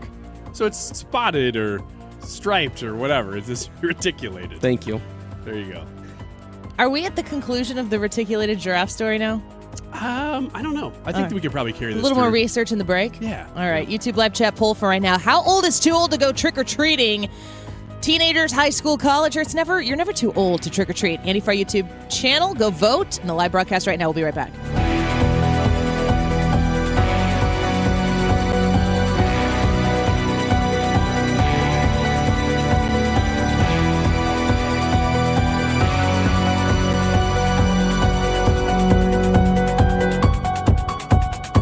All right, if your furnace is making scary noises, you're going to want to go to aircomfortservice.com and reach out to them so that they can help you figure out exactly what is going on, what the problem is. They are at 314-513-0091, 314-513-0091. It's a great opportunity right now, if you call that number, to save on a new furnace. If you are looking for rebates, they have Carrier Cool Cash rebates that are back right now. Up to $2,100 in Carrier Cool Cash on qualifying HVAC equipment plus. You can also qualify for 0% financing up to 72 months and tax credits as well. They have award-winning service for over 5 decades, 55 plus years of that award-winning service, which includes 10-time winning the Carrier President's Award, St. Louis Magazine A-List winner for Best Heating and Air Conditioning Company, also for a second year in a row. I'm a customer myself at Air Comfort Service. They have replaced our furnace. They've replaced our air conditioner. They've replaced our water heater. They've done an AeroSeal duct sealing on the ventilation in our home to make sure that the air is dispersed everywhere in the home where it's supposed to be. You can rely on Air Comfort Service to deliver quality service every time they come out. 314-513-0091. That's 314-513-0091. aircomfortservice.com. You've got your whole life ahead of you, so choose a Medicare plan you can count on. And that's what you get with a Medicare Advantage plan from United Healthcare. With more than 45 years' experience serving its members, United Healthcare has plans with low monthly premiums that fit your life today and as your needs change tomorrow. The Medicare annual enrollment period ends December 7th, so go to uhc.com/Medicare today. United Healthcare Medicare plans. It's Medicare coverage Missouri can count on. The YouTube live chat poll today is: how old is too old for trick-or-treating? Is it teenager, high school, college, or you're never too old? Let us know your opinion on this topic and then live it out tonight, because it's very timely. If we had asked this on Monday, you'd have to wait a long time to see how this turned out. 1:35. This time check is sponsored by Jerry Kelly Heating, Air Conditioning, Electrical, and Plumbing. It's time for a $98 furnace tune-up. Your voice, your values.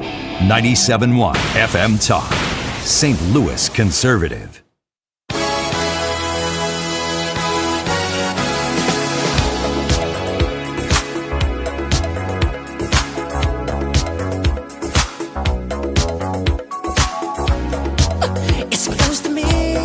Gen Z is going to be a lot more conservative.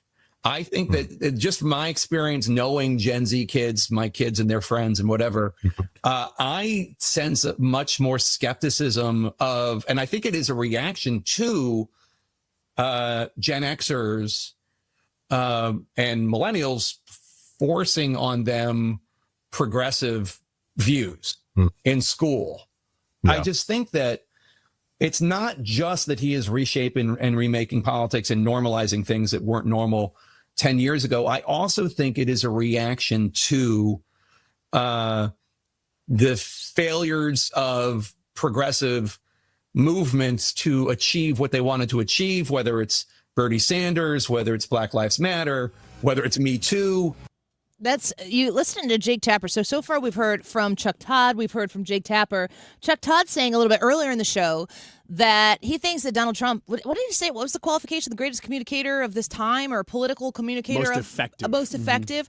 And now we have Jake Tapper saying that he really believes, and I've heard other people suggest this as well, that we are moving in a direction where this generation that is coming right now, coming up, Gen Z, is going to be the I don't know if it's like the most conservative generation of our time, but everything the pendulum was doing was swinging to the left, that now it seems as though it's swinging back to the middle, if not maybe even a tinge potentially to the right. I think this all has to be consumed in a relative fashion, where we look at, what are kids these days going to be? I think kids are always going to be a little bit more liberal. Because it seems like the liberal thing is the thing to do that is counterculture, that is a little more rebellious, that you want more freedoms, and young people are looking to explore more freedoms because they haven't had them. So you're naturally looking to kind of do, okay, what is everybody doing? I want access to that and my own thing. And it's weird how mainstream, super woke, leftist liberalism has become. The pendulum has gone so, when you think about Barack Obama Hope and Change campaign in 2008, where he said he was going to fundamentally transform the United States of America if we voted for him. And some of you voted for him, more than didn't, and he won. And his promise to fundamentally transform the United States of America was much more of a culture one than it was a political one. Obviously, Obama understood that the culture comes first, the politics come next, and he's been very successful in that. Now you have somebody else coming onto the scene, and I'm thinking about, like, where does the timeline of Donald Trump's effect on culture really actually start? Does it start in his Build the Wall primary campaign in 2015, or does it really start with his second election, third if you ask him, maybe fourth coming up if you ask him again? Does the way Donald Trump leaves his fingerprints on our culture, which would definitely be with the younger generations, does it start now with this election? I feel like this election is one where everybody is kind of looking at each other and going, I can't believe it happened, but it did. Everybody questioned Hillary's loss. Not everybody. The left questioned Hillary's loss. The right questioned Trump's loss in 2020. And in this one, nobody is looking at Kamala Harris going, she lost? Are you kidding me? Everybody's going, she lost. Are you kidding me? She was the candidate. Yeah. So I think that we are finally getting to the end of the Obama culture era, and we're moving into a place where people are looking for something different, and it is counterculture to lead a more traditional lifestyle, to get married, to focus on having babies. I mean, Ryan, you've heard people say, like, that they want to wait to have babies so they can afford them. You had twins first. That's a whole different ballgame. But, like, when is it that you feel like, gosh, I can really afford this? Well, the answer is never. I had very wise people tell me that, actually. We were talking about, and I've said before, we went on these big vacations. We went to Quebec and we went to Iceland a couple years before we were going to have babies because we thought, we'll never get to do this stuff again. I was just thinking the other day how funny that is, that now, what did we think? Our lives were over? Maybe for a couple years we didn't travel as much. Probably. I'm taking a guess here, Ryan, but, like, when you think about doing all those things, now you think about doing them with your kids. Yes. And, like, it's the thought of, okay, it costs, 3 times as much more because you got 3 kids to fly out to X, Y, or Z or put in a hotel room. But when you think about pre-kids, the stuff that you want to do, and maybe, like, I want to get it done before the kids get in here and turn everything upside down. Now it's, like, so exciting to think about. I want to experience this with my children. And I just wish that was more of a reaction for more people. I think it is becoming, the culture is changing. You were just saying this. The culture is changing. Think about how weird it is that most of the time, and I would say maybe for the last 100 years, maybe beyond that I know of, the counterculture was always left. Mm-hmm. It was always, well, if you're going against the grain, you're progressive, you're on the left.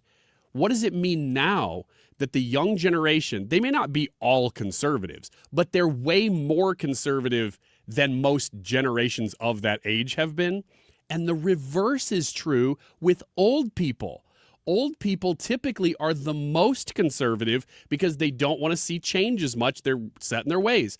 Right now, they are way more liberal than most old generations are, which begs the question, where is progress happening? Where is progressiveness right now? The boomers are the hippies.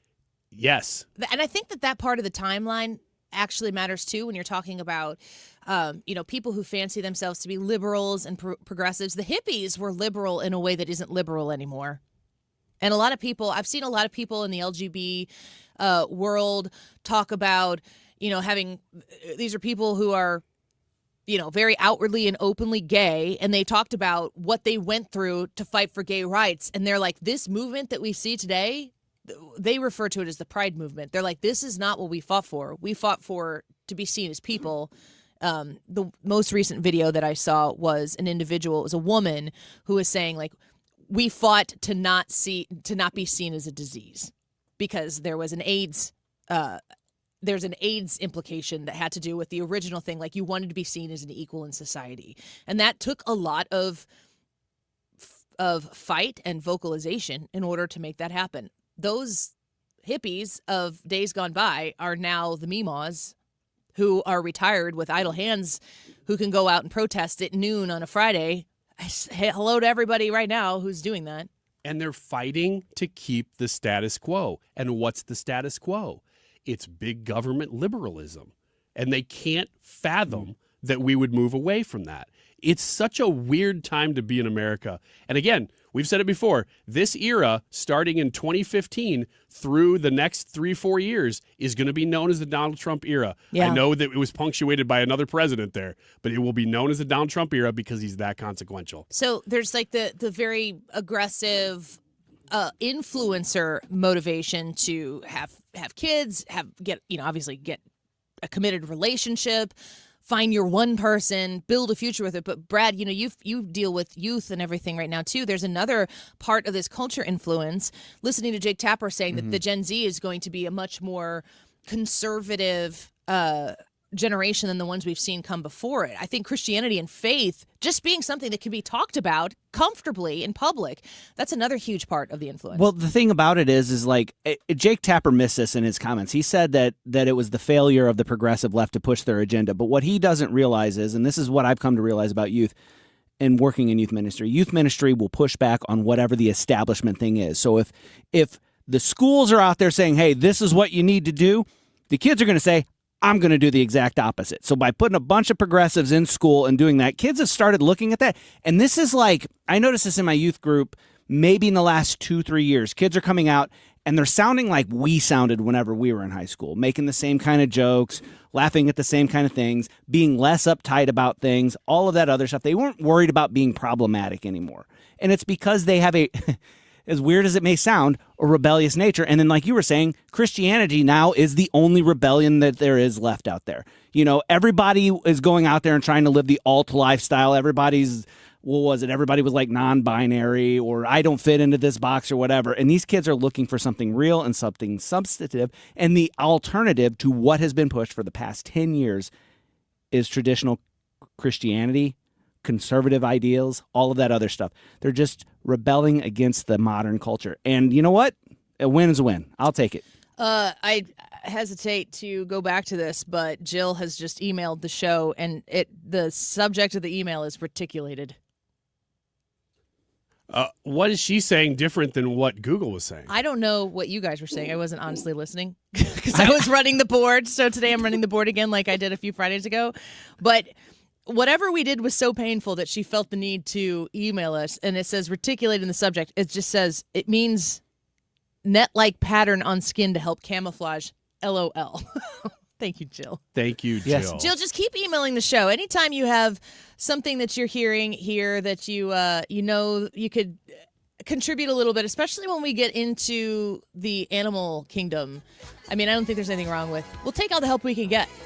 And obviously, we need a little help. I certainly am a no help when it comes to the animal kingdom. I know nothing. That is for sure. All right, go vote in the YouTube live chat poll. How old is too old to trick or treat? Teenagers, high school, college, or never too old? Let us know on the Annie Fry YouTube channel. We'll be right back.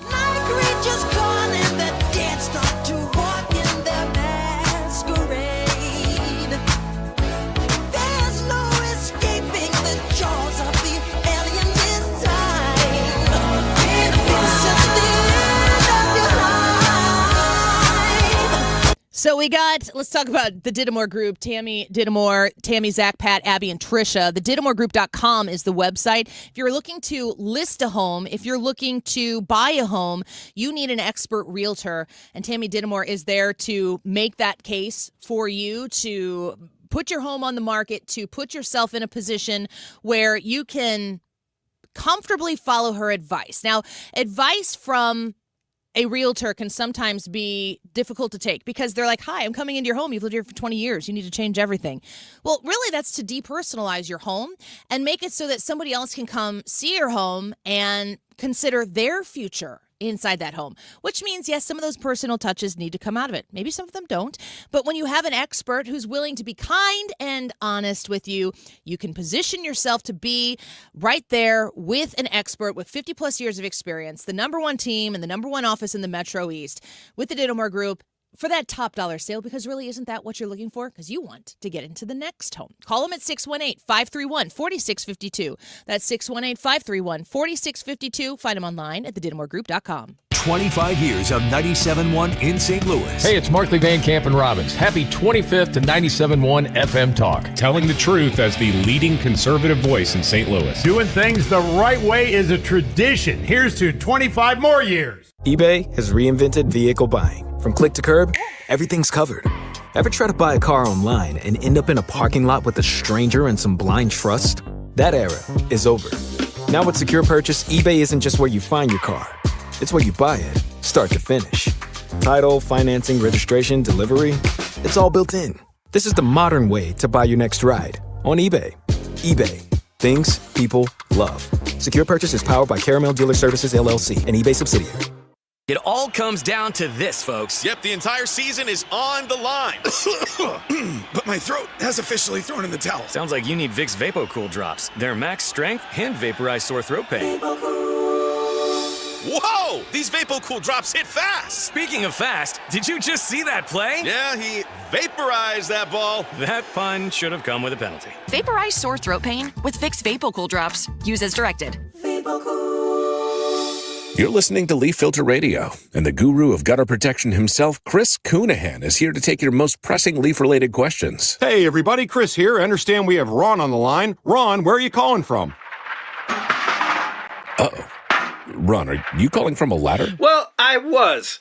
I wanted to ask Chris what I need to do to get my gutters ready to have leaf filter installed. Oh, Ron, you don't have to do anything. A Leaf Filter Trusted Pro will come out and clean out your gutters, realign and seal your gutters, and install Leaf Filter, America's #1 gutter protection system. So I didn't need to get on this ladder? Ron, Leaf Filter Trusted Pros are in your neighborhood and ready to help. Just visit leaffilter.com/radio to schedule your free gutter inspection and get up to 30% off. Thank goodness.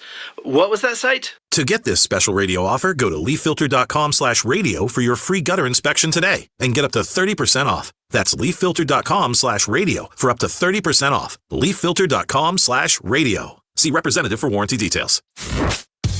With conviction and clarity, The Annie Fry Show on 97.1 FM Talk, St. Louis Conservative.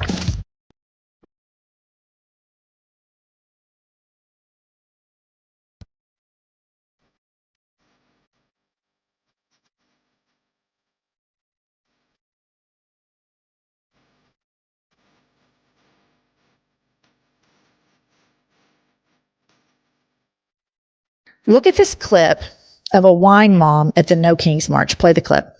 His name was? Charlie Kirk, ma'am? Yeah, him is horrible. Horrible. Charlie Kirk is horrible? Yes, I'm glad he's not here. You're glad he's dead? Yes. Why would you say something like that, ma'am? Because he was horrible on the campuses, the college campuses.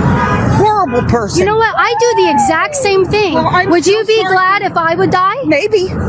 I'd have to think about it. You should be ashamed of yourself. You should be ashamed of yourself. Your friend just said she'd be happy if I died. I think we need to... So listen up, Democratic establishment. You can either jump on board with this or we're coming after you in the same way that we come after MAGA. Period. Say that again, Jennifer Welch. This woman is so... You remember when we were talking a little bit earlier in the show about like, oh, they look like they're having a great time. They look like they're having a lot of fun. I wonder what's going on in their life. And then there's the converse, the left, that looks absolutely, perpetually miserable. Jen Welch is that in spades right now for me. She's a podcaster. If you've watched any videos that pop up on social media, you've probably seen her. But she's just full of hate and anger and rage. And it's all against people like you. If you're somebody who's ever considered yourself MAGA or isn't opposed or offended by the idea of making America great again or voting for Donald Trump, this woman, the initial part of that clip was a protester who was being interviewed by somebody, a man on the street at one of these No Kings protests. And this woman is saying that like they need to go after like the Charlie Kirk thing. Like that's just like kind of the cost of price of admission here now. That's just the world we live in. So that was a podcaster who is a leftist. The woman who at the end was commenting on the video that she saw of an interview that was taking place at No Kings protest. So she played that clip from the protest. And then she laughs. And then laughed and said, Democrat establishment, you need to get on board with this Yes, lady? This is a leading thought right now. People look at this. I've seen it. And I never know how much of the stuff is kind of just manufactured in the Twitter sphere. That for those of you who are not on X and, consuming things certainly the way we do, is this just kind of a manufacture? Like maybe Jen Welch is paying for everyone to be like, this woman, she's going to be a huge endorser in the future for the Democrat Party. That is being said out there. But I do think it's a reasonable assessment of the left right now to look at Jen Welch and go, yeah, she totally fits in with who is leading the voice for the Democrats right now. She has rage, she has anger, and she thinks that this violence is justified. It's a full stop justification of what happened to Charlie Kirk. And this is where she says the Democrat Party needs to jump in on. This is just interesting because it's such a multi-layered, so I hadn't heard that clip before. It's such a multi-layered clip and subject, because I thought at first we were just playing a clip of a crazy person at a No Kings rally. But no, we're playing a clip of a left-wing podcaster playing a clip of a crazy person at a No Kings rally and endorsing it. And saying that, like, when you watch it initially, the person who's asking these questions is leading it from kind of a right-of-center position. Right. Like asking these people, what do you stand for? What do you want to see? And that the person who was being interviewed, if you saw the whole interview, she was just a very hostile, angry, burn it all down type of a personality, Meemaw lady out there. But when you see her counterpart, can you find out, Brad, how old Jen Welch is? I'd like to know how old she is. I think, is she an actress or something like that? I don't know. I don't know her outside of this podcasting leftist influencer world. I think that she maybe has come into the possibility of being influential because of other things she's done. 52. I don't disrespect her for that. Thank you. But she reminds me of what I want to run away from. Just on first glance, you could just tell she wants to speak to the manager. She wants to work in a way that she feels entitled to, like, scream at the top of her lungs about how angry she is. She's not going to take it anymore. And there's no payoff at the end that would satisfy her and turn her into a happy, pleasant person. I might have missed it. Maybe somebody can get on the YouTube chat and comment to me and tell me what it is that I've missed about this. I have failed to see it. I know that that's wrong, and I actually know the proper conservative radio host response to that should be outrage. I feel really bad for that woman. That's an intelligent woman who has lost her mind and really followed after just awful emotional satisfaction out of hate. And somehow she's leading, in a lot of ways, an entire party. Now, she's not a politician, but she is a thought leader. And that is really sad to see. It's very sad. You're not wrong at all about that. It's not something, it's miserable. It just looks like there's misery involved in it. And a lot of influence that she has on a lot of people. And I'm certainly not one of them, but I think it's important for us to understand what the opposite side of the aisle looks like and what they're willing to justify. All right, ask us anything in the YouTube live chat comments. We'll answer those questions in next question. Next, don't go away. Let me tell you one of the reasons I think we became the largest injury firm in the world, and it's not even close. I'm John Morgan of Morgan & Morgan. My wife and I had a plan early on. In our firm, our lawyers only work on certain types of cases. Our products liability and dangerous drug lawyers only work on those cases. Same for car crashes, workers' compensation, medical malpractice, and insurance disputes. Our thinking is for these lawyers to focus on one area of the law and live it and breathe it. Power comes from knowledge. Many lawyers do everything, jack of all trades. Not us, and we don't charge an hourly rate. You only pay us if we win. If you want to hire us, it's easy. Dial Pound Law on your cell phone, pound 529, or visit forthepeople.com on your phone or computer from the comfort of your own home. Let us get to work for you. Morgan & Morgan, forthepeople.com. Injured? Dial Pound Law or visit forthepeople.com for an office near you. HomeshieldFoundationRepairs.com. That's the website. You can go on to HomeshieldFoundationRepairs.com right now and schedule an appointment for a waterproofing of your basement inspection, the ability to come out and look and see what you're dealing with, residential and commercial alike, when you hire Matt Hayes, or you just give him a call and tell him to come look at what you're dealing with. They're going to give you a comprehensive inspection that's going to help you solve the problem that you have at hand. Maybe you know what the problem is. Maybe you don't know how deep the problem is and you're worried about it. That's why you call Matt Hayes at 314-227-9636. That's 314-227-9636. Call Home Shield Foundation Repair and talk to them about a waterproofing system for your basement. They offer a lifetime warranty that proves that they stand behind the Home Shield waterproofing system with that lifetime warranty, giving you confidence that your investment is going to be protected. You can find them online right now. Like I said, you can schedule your appointment at HomeshieldFoundationRepairs.com. Hey guys, it's Mark Reardon. If you're struggling with low energy, performance issues, or weight gain, Game Day Men's Health has got you covered with testosterone therapy, ED treatments, and more in all of a relaxed man cave environment. At Game Day, you'll get a free testosterone test and consultation, all in just 1 hour. Game Day is the premier men's health clinic with locations in Chesterfield, O'Fallon, Missouri, and Glen Carbon, Illinois.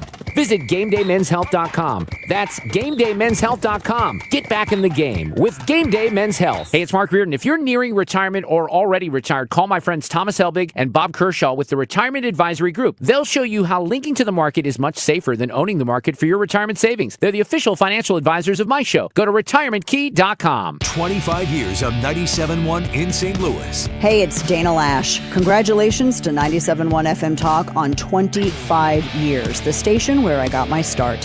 Here's to the next 25 years. KFTK FM Florissant from the Kaufman Townsley St. Louis's Injury Lawyers Studio. Call 314-500-5000. That's 314-500-5000. All on the free Odyssey app.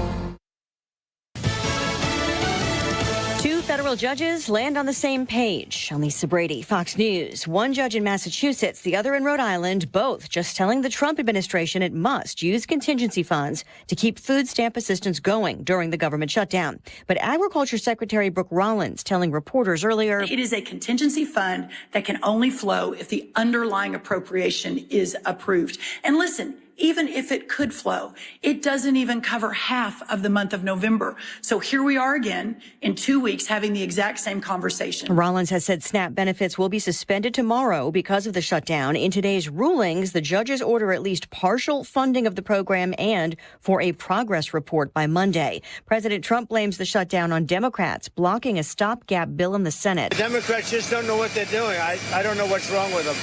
They've never done a thing like this. They've become crazed lunatics. All they have to do is say, let's go, let's open up our country. He says Senate Republicans should scrap the filibuster rule so the bill could pass with a simple majority. Democrats want Obamacare subsidies extended as part of ending the shutdown. The FBI reporting a possible terror attack has been stopped with several arrests in Michigan. The director put out the following statement to the public. Today's arrests are a reminder that the men and women of the FBI stand watch around the clock to keep Americans safe. Through swift action and close coordination with our local partners, a potential act of terror was stopped before it could unfold. Fox's David Spunt. Investigators also suspect it may have been inspired by ISIS. An Alabama man accused of threatening rabbis, an imam, and a church, already facing state charges, is now also charged by federal prosecutors with making an interstate communications threat. The FBI says Jeremy Wayne Shoemaker made threatening calls and texts. Court documents show a relative told the FBI he has a diagnosed mental illness. America is listening to Fox News. Let's go! You're still glowing, flirting, grooving. You've still got it. But your immune system weakens as you age, making it harder to fight flu, pneumococcal pneumonia, RSV, and COVID-19. Vaccines are a key part of any health routine and help strengthen your immune response. Ask your doctor or pharmacist which vaccines you need. Schedule in minutes at vaxassist.com. Sponsored by Pfizer. Hear that? That's Mike. He took ZzzQuil Ultra, so now he's sleeping soundly on a Sunday night. ZzzQuil Ultra helps Mike fall asleep fast, stay asleep longer, and get the deeply restorative sleep he needs so he can wake up refreshed and ready to conquer Monday. Let's do this, Monday. ZzzQuil Ultra. Not for colds, just for sleep. Really great sleep. Use as directed. Keep out of reach of children. Air Comfort Service, heating, cooling, and insulation. Weather. Hard to believe it is Halloween and we're ending the month of October and getting into November this week. Sunshine breezy, near 60, so mainly in the 50s this afternoon. Trick-or-treat time right around 50 degrees, partly cloudy skies, a cold 39. Partly sunny on Saturday, maybe a sprinkle, but tough to find, 55. 37 Saturday night and Sunday, sunny and 59. This is 97.1 FM Talk. Chief Meteorologist Dave Murray. The Annie Fry Show is sponsored by Air Comfort Service Heating, Cooling, and Insulation. Time to get ready for cold weather and schedule your heating system check. Get not just your heating system, but your entire HVAC system checked for $19 a month with the Preferred Partner Plan. Visit aircomfortservice.com. Annie Fry, Ryan Wiggins, Brad Ray. That's us. That's right. Gotta love this American ride. What do you want from me?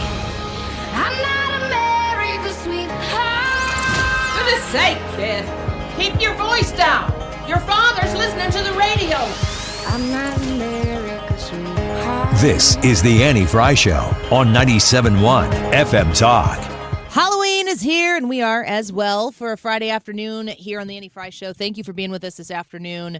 The YouTube poll, how old is too old to trick or treat? Teenager, high school, college, or you're never too old to trick or treat. Go vote in the Annie Fry YouTube live chat poll, and we will give you those results at the end of the show. So you have Halloween plans tonight. Are your plans the same every year, Ryan? No, they alter based on where the kids want to go, and the older they get, the more they want to hang out with other people. But our standard other than us, they want to hang out with their friends or go to other people's neighborhoods and stuff like that, which we've done as families before. But this year, we are mostly going to stay in our own neighborhood, which I like doing, and then B, last weekend we got some media passes and we went out to Eckert's Jack's Lighted Trail, and that was fun. So I just like Halloween stuff, and sometimes we do the going around to driveways thing and like roasted marshmallows with neighbors, and our neighborhood's pretty good about it. We just don't live in a good spot for it. You said you go to different neighborhoods. There is a debate going on several Facebook groups that I'm on that says that you should not trick or treat outside of your own neighborhood. What about if you are with somebody from that neighborhood? Because we're not just dropping our kids off in some random neighborhood. Somebody put in one of the Facebook groups I'm in, it says, what are the best neighborhoods to trick or treat in around said town?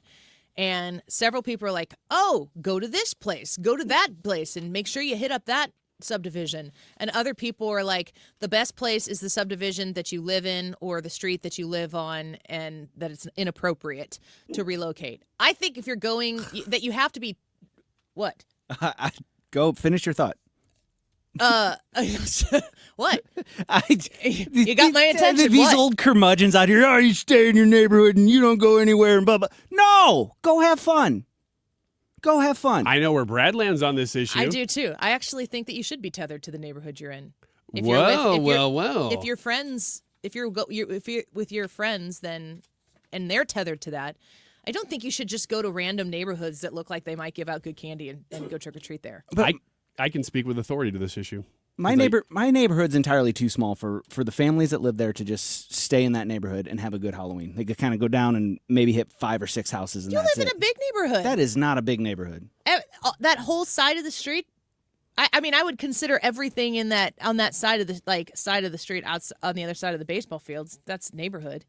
That side of the street, side of the baseball fields. So not like my street and then the cul-de-sac around it. I'm saying that the people that live next door to you, if they pile up and go to like some other neighborhood 2 miles away, 10 miles away in town, or maybe to a next town to go to the nice neighborhoods, that's what we're talking about. I'm not talking about going to the street over. We're talking about, for definition here, we're talking about anywhere within walking distance of your house. Yeah, if you can walk there. Is that fair? Is that what you're saying? Maybe you've got a minivan that's kind of toting by or whatever, but you're within shouting distance, like bicycle distance of your house. Okay. Because I would consider you. I mean, I don't know fully, but I would consider your neighborhood. I need to very know much what you big guys enough. are considering my neighborhood. Anything within walking distance of your house. Well, and you can trick or treat from 3 to 9 p.m. or something like that. 6 to 9.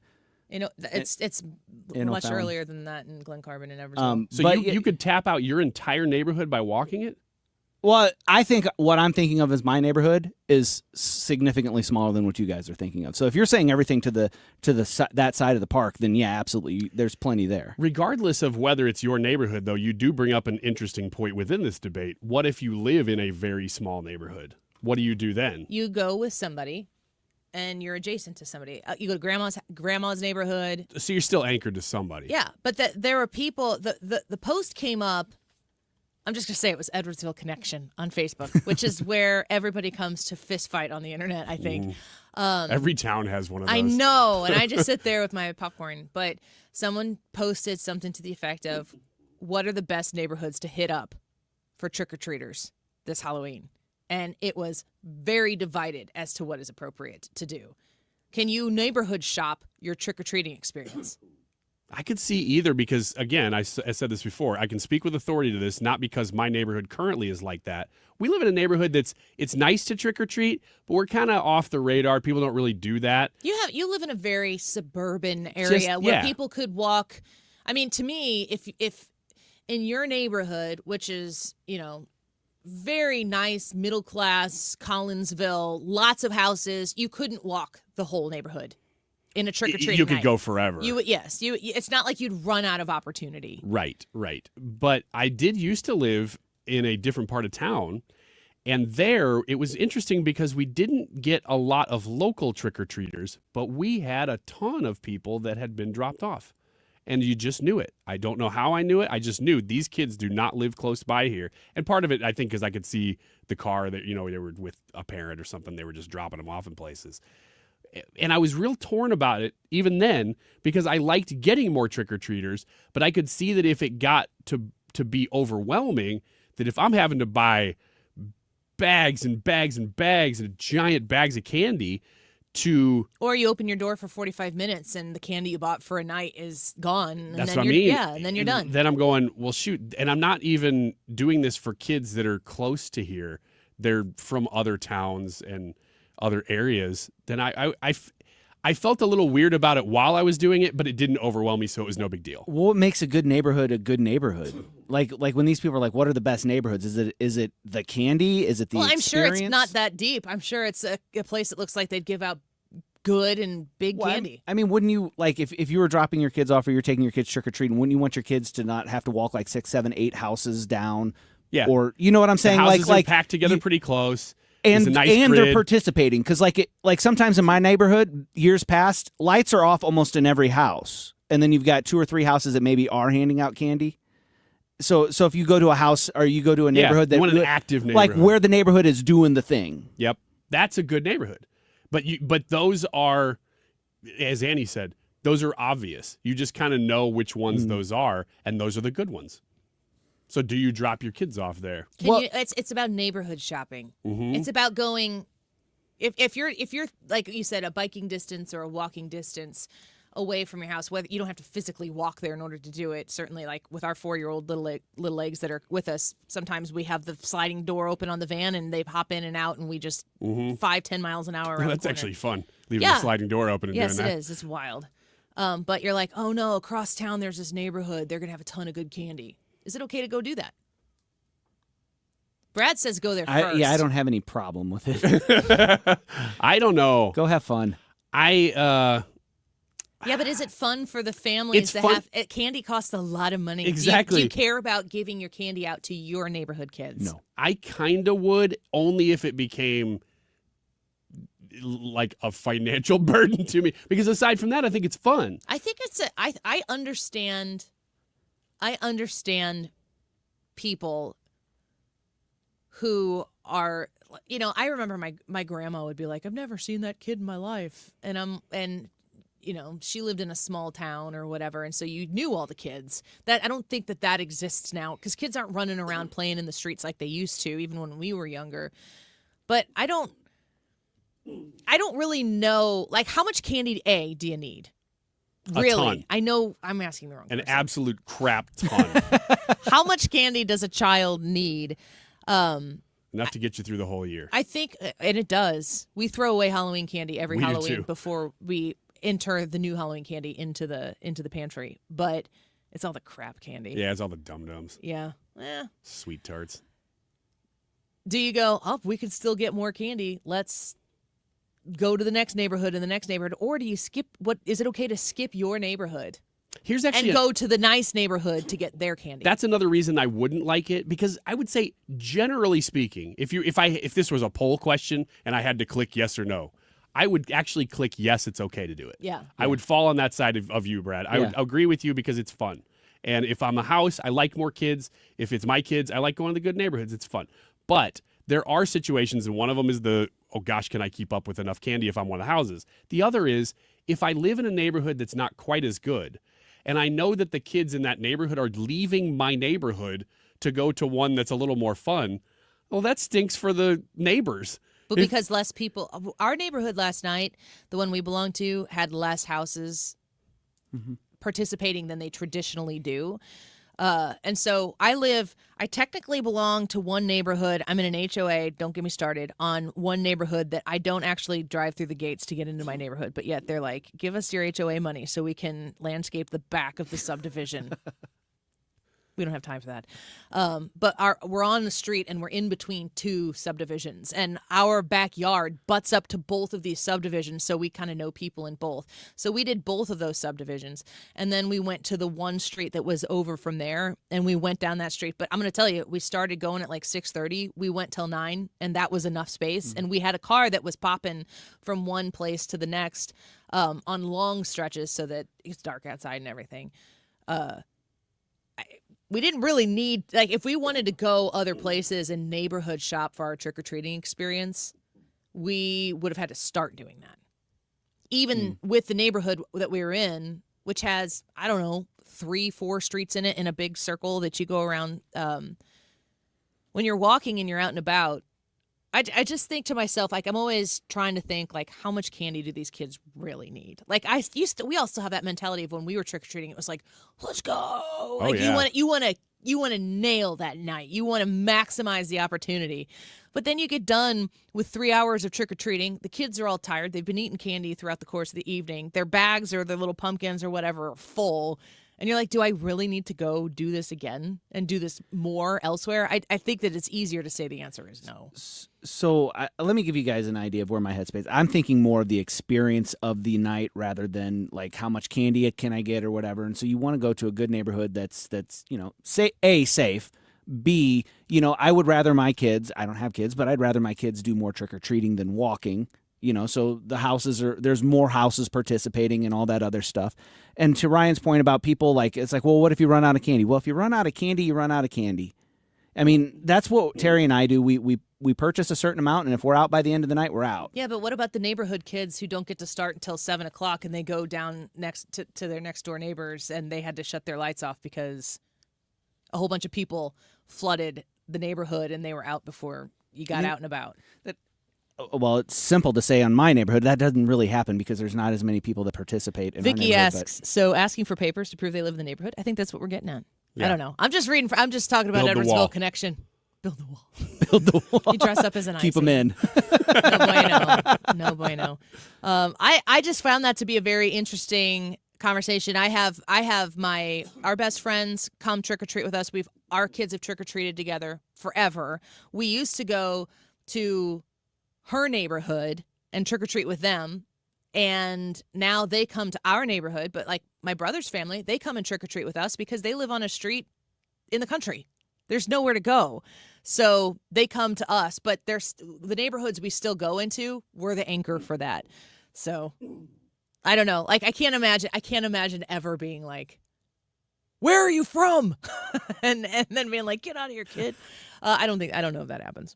But I definitely was a spicy conversation, as are most conversations that take place on the internet when nobody is actually watching. So Last question about the topic. Granola bars, is that okay to give out? Are you giving them out because you ran out of candy because the the neighborhoods from the other side of town came and got all the good stuff? Yes. Lame. That's what happened. Lame. That is exactly what happened. You did that? I did it a couple times. Yeah. Not at my current house, but at the house we used to live in. You familiar with K-pop Demon Hunters? I am. I am not, other than the fact that they exist. And we did get ramen this year because of that. Interesting. The old crappy package ramen or the ones that are in the bowl? I never knew one to be crappier than the other. Oh, the ones in the bowl are far superior. Maybe I've eaten them out of the bowl. I don't mind ramen. I like the brick ramen. that you unwrap. Yeah, you got the brick? Yeah. Yeah. But that's what we buy if we buy ramen in our house. Yeah, those are like, what, 10, 15 cents? Well, it's inflation now. I don't know. Maybe they're a quarter. We did get some. All right, next question, next segment. Ask us anything in the Annie Fry YouTube live chat comments. We'll be right back. Everyone hail to the pumpkin song. In this town, don't we love it now? Everybody's waiting for the next surprise. This is a special alert to all Americans who own a vehicle with less than 200,000 miles with an auto warranty about to expire or with no warranty coverage at all. Due to a decline in the economy, CarShield is announcing a low-cost month-to-month vehicle protection plan that is now available to the public to save any driver out-of-pocket expenses on future auto repairs. Call now to find out how you can pay almost nothing for covered auto repairs. Yes, you heard that correctly. Pay almost nothing for covered auto repairs. An open phone line has been established for all drivers to call for a free quick quote. Call 800-908-8646 now. Drivers who are covered will not have to pay for covered repairs again. This protection plan is at an all-time low. Additionally, drivers who activate this vehicle protection today will also receive free roadside assistance, free towing, and car rental options at no additional cost. Call us for your free quick quote today. 800-908-8646. That's 800-908-8646. What do you have to lose? Call 800-908-8646. Again, 800-908-8646. Protect your liver and give it the support it deserves by making Active Liver from New Nordic part of your daily wellness routine. Find Active Liver in stores at your local CVS, Meyer Grocery, or online at Amazon or at newnordicusa.com. This is the Annie Fry Show on 97.1 FM Talk, St. Louis Conservative. I put a spell on you. And now you're mine. You can't stop the things I do. I ain't lying. Oh, been 300 years, right down to the day. Now the witch is back, and there's hell to pay. I put a spell on you.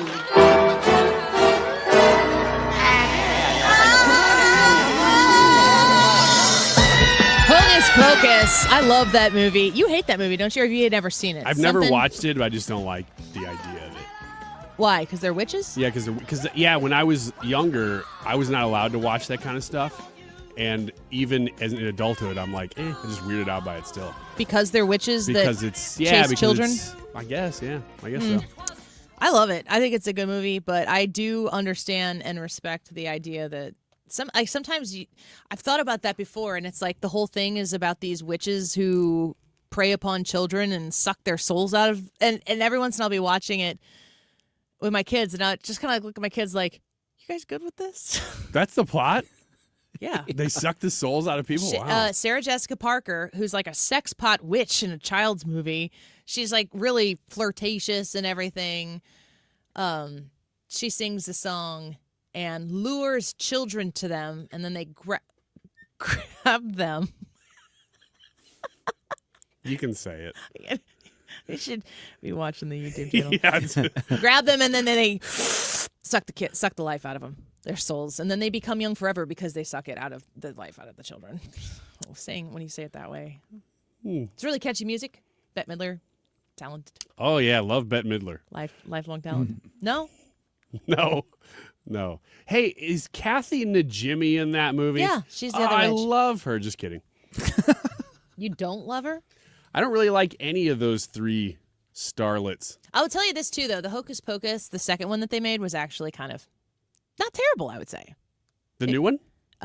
They made one that was maybe last year, was 2 years ago. Yeah. And it was basically like they came back again 30 years later or whatever. Were they still young? You have to watch the movie. Oh, great. They needed to be young again. Because they suck. Next question. It's a legitimate question. Next question. Next question, please. Next question on the Annie Fry Show. I could start real quick, briefly. I know we talked about. Why is that not turning down? Isn't that the bird PC? No. Wide orbit? Yeah, that's why. Favorite Halloween movie? Is there a must-watch movie for your family? Not for Halloween. No, we really don't ever watch anything for Halloween. Although when I was growing up, it was the Garfield Halloween special. Never even heard of it. Oh, man, it was great. I loved it. There's a lot of Christmas ones, but the Garfield Halloween special, and then Charlie Brown, Great Pumpkin is probably in that category. But I still, when I hear the music or see something from the Garfield one, which I think came out in '85. A little nostalgic for you? Yeah, very much. Takes me Coco. back. Watch Coco. Oh, it's so good. It's about the Day of the Dead, so it's Dia de los Muertos, which, you know, I don't believe in that personally myself, but at the same time, it's there's a real tradition that exists in it that I think is a very nice one. I wanted to put a Lafrenda up at our house, which is like a you put up, it's I don't know a better way to say it, but like a shrine to your past ancestors as like a Halloween decoration. Now they believe that on the Day of the Dead that they all come back and you like celebrate the Day of the Dead together. I wouldn't take it that far, but I thought it would be neat in Halloween decorations to create an ofrenda, I think that's how you say it, and put up pictures of our loved ones that are passed and just like, but my kids were like, Mom. I can't even picture what that is. All I'm picturing is one of those wavy arm things with the wind in it that's like low prices. That's almost it. Halloween movie? No. It sounds weird to say, but you know, we never really like Halloween for me growing up. We lived out in the country, so it was getting ready to go trick or treating, then going to my aunt and uncle's house, and then going around the neighborhood. We didn't really have time to sit and watch a Halloween movie, and we didn't really spend a whole lot of time. It's really more of like a Halloween season type of a thing, not necessarily on the day of. We didn't really do the whole Halloween season thing whenever I was growing up. Next question. Worst costume you ever had? Ooh, the best and the worst might be the same one. I don't know. I was actually going to ask that. Is there a best or worst, and pick which one? If they're I the same, was a working traffic light one time. I think my sister might have been it before I was, but Mom made it, and the green light had a switch on the inside that I could flip, and it would turn on and off. When I wore it, however, since I think my sister wore it maybe the year before or something, when I wore it, it was a box that like rested on my head, and I had to see through the red light. Couldn't see a whole lot. Add in dark. And you could see barely anything, but the box went below my knees because I was littler. So I was like walking in this box, my arms were sticking out the side. And I just like, if there were steps involved in getting to a house, I was going down for sure. And then I was like laying on the ground at like pre-SpongeBob. But the light lit up. That was really cool. There are a lot of cool idea costumes that work well at a Halloween party for an hour. And then you're like, why am I doing that, this? you can't do much with them. Yours? My worst one was when I was a kid. I told you my best one the other day. It was Max Headroom in like 1988. My worst one was, I think, the year after. And this was a totally different era, so listen to this. My mom thought it would be cool if I dressed up like a girl. And so I dressed up like a girl when I was probably 9 or something like that. And the problem was I thought it would be really funny. Like in that era, you're like, oh yeah, that'd be super funny if you were a girl. But I looked too much like my mom when I dressed up like a girl, and I was embarrassed. I really had trouble that Halloween. And since. And how did you manifest yourself into a girl? Oh, it was I'd wore like a full dress and just the girliest thing that you could come up with. To wig? Oh yeah, a wig. Makeup? Probably a little bit. I don't remember. I don't think I wanted to do that though. Brad? So I would say my worst one, and this isn't because it was a bad costume, it was a great costume. My mom used to come up with all of our costumes, and it was one year, I think I was in 3rd grade. She's like, what do you want to be for Halloween? I don't know. She's like, all right, I'll come up with something. She made me an end table, a nightstand. And she did a phenomenal job. Like I put the lampshade on my shade on my head, and there was a light in it that would light up, and it looked like it. But it was like this big square table that sat up by my shoulders, and I couldn't sit down anywhere. And so it was just uncomfortable standing all the time, but everybody loved it. It was a great costume, but it was the worst in the sense that it wasn't really comfortable to wear. And then like when you're walking around at night and the wind's blowing and your little whatever you call it that's draped over it is flying everywhere and getting wrapped up around your feet. Tablecloth, yeah. I didn't know if that's what you put on a nightstand or not, but anyway. Doily? Maybe? I don't know, but it just would get wrapped up around my feet and I'd stumble and fall. Talk about something that doesn't exist in anybody's house anymore. A doily. I haven't even heard that word for 15 years. Oh, by the way, on our message stream where people can text in, 314-241-9797 if you want to text, somebody weighed in and said a different spin on the conversation we had in the last segment. About neighborhoods? About shopping for neighborhoods. Said it all depends on if it's good enough candy for the parents. The volume of candy is much better than the quality of candy as a kid, which I agree with. But here's where they take a turn. I say, stick in your neighborhood, but then change costumes and do it again. Oh. Is that acceptable? Because you didn't leave. Especially if you're wearing like a mask or one of those inflatable things, nobody would ever know. No, and you went through the work of changing costumes. Okay. Okay. Do you have a name for that person? No, there's no names. If you text us your name. Yeah, put your name in the next question, Brad. So this one's from a listener, and it's Ron, and it'll go along with what we've said before. Have any of you ever won first place in a costume contest, and what was your costume if you have? No.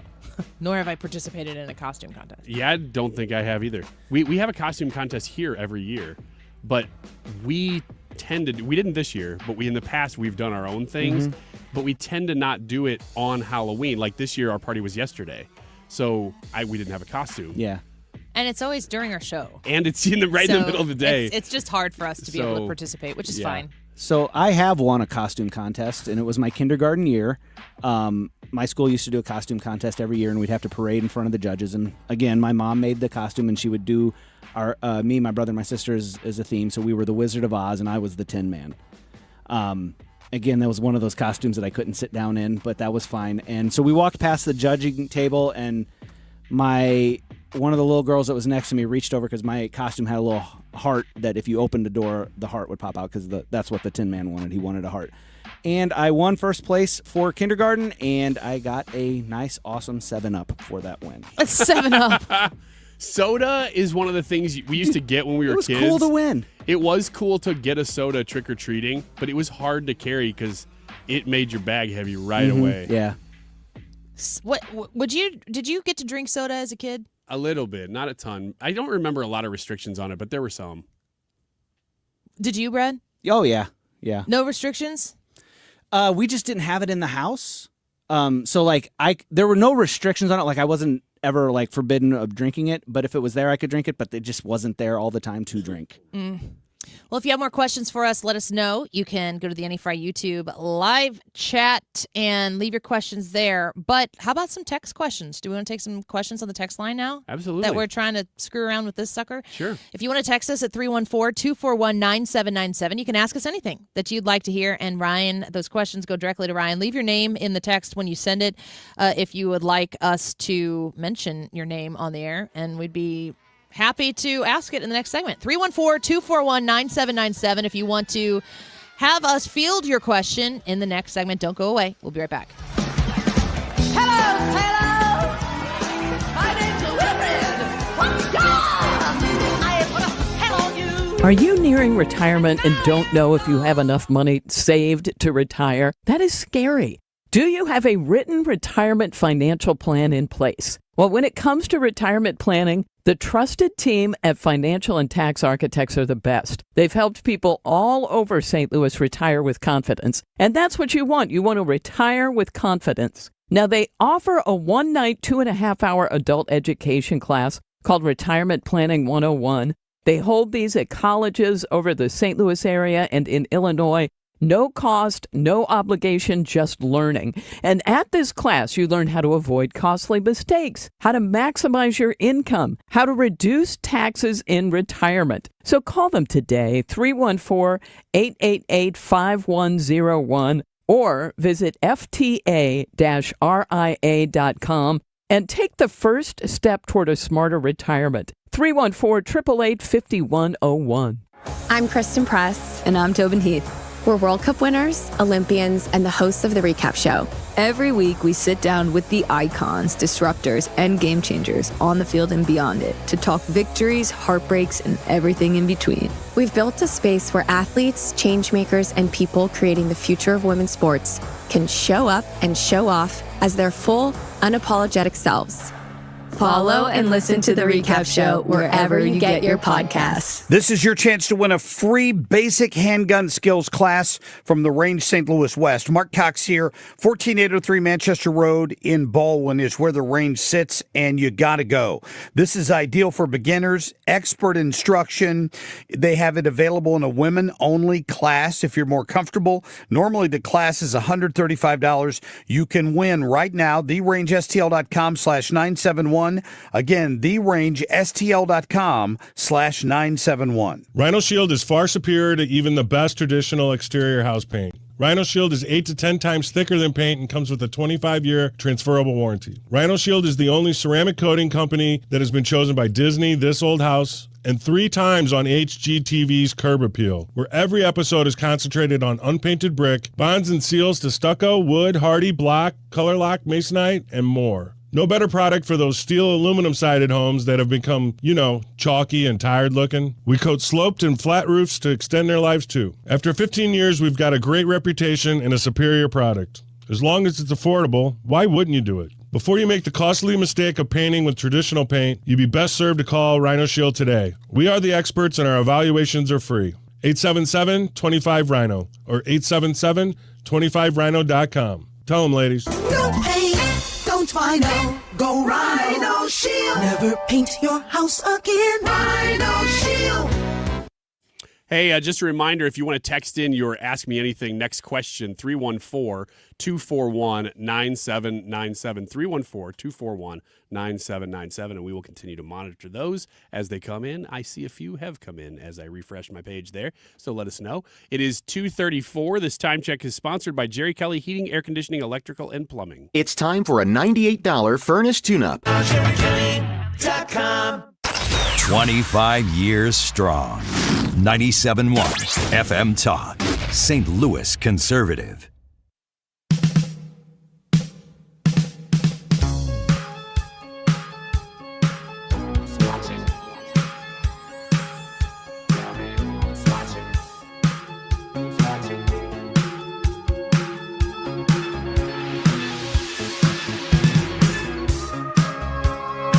Well, it is Halloween proper, and we are very grateful to be spending some of this Friday afternoon of Halloween with you. Probably a lot of people getting out of work right now. Dipping out a little bit early. Mm-hmm. Sorry, Ethan. Yeah, I'm the best is yet to come. halfway done. Yeah, the best is yet to come.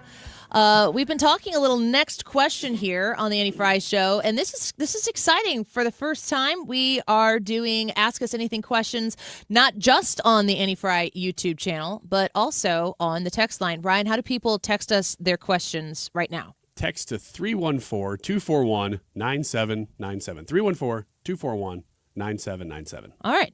You said you got some? Yeah, a couple here. Well, quite a few messages, but a lot of them are just commenting on what we're saying. But here's a couple questions. One from Vic says, no, I'll get to that one second, actually. Let me get to Alan's first. It says, do you think that Halloween has turned into another Hallmark holiday over the years?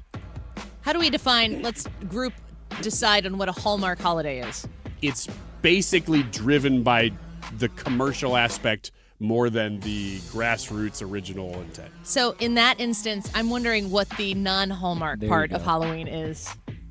Like the devil worship stuff? I don't know. Now, Hallows Eve, yeah. I'm going to just throw out here as a good Lutheran, happy Reformation Day. High fives all around. Nail those theses to the door. Let's count to 95. 1, 2, 3, 6, 4. 7. All right, anyway. Oh, you're better than that. No, I'm not. In fact, Ethan, thanks for previously thinking that. The reason why the Reformation is the day that it is, if you're not familiar with Martin Luther and when the Catholic Church became not just the Catholic Church, is because he had some concerns with the Catholic Church. He wanted to reform the Catholic Church. He did not want to start a new church. And so he nailed his list of concerns to the church door because the next day was All Saints' Day and people would be coming to church to honor All Saints' Day. That being the day that we... it really depends on the denomination you're in, but honor, pray for, or acknowledge those people who have become saints. And some of you don't believe in people becoming saints. I certainly do. So that's why that all happened. So that's kind of the origin, the heart of All Hallows Eve and All Saints Day. They're connected.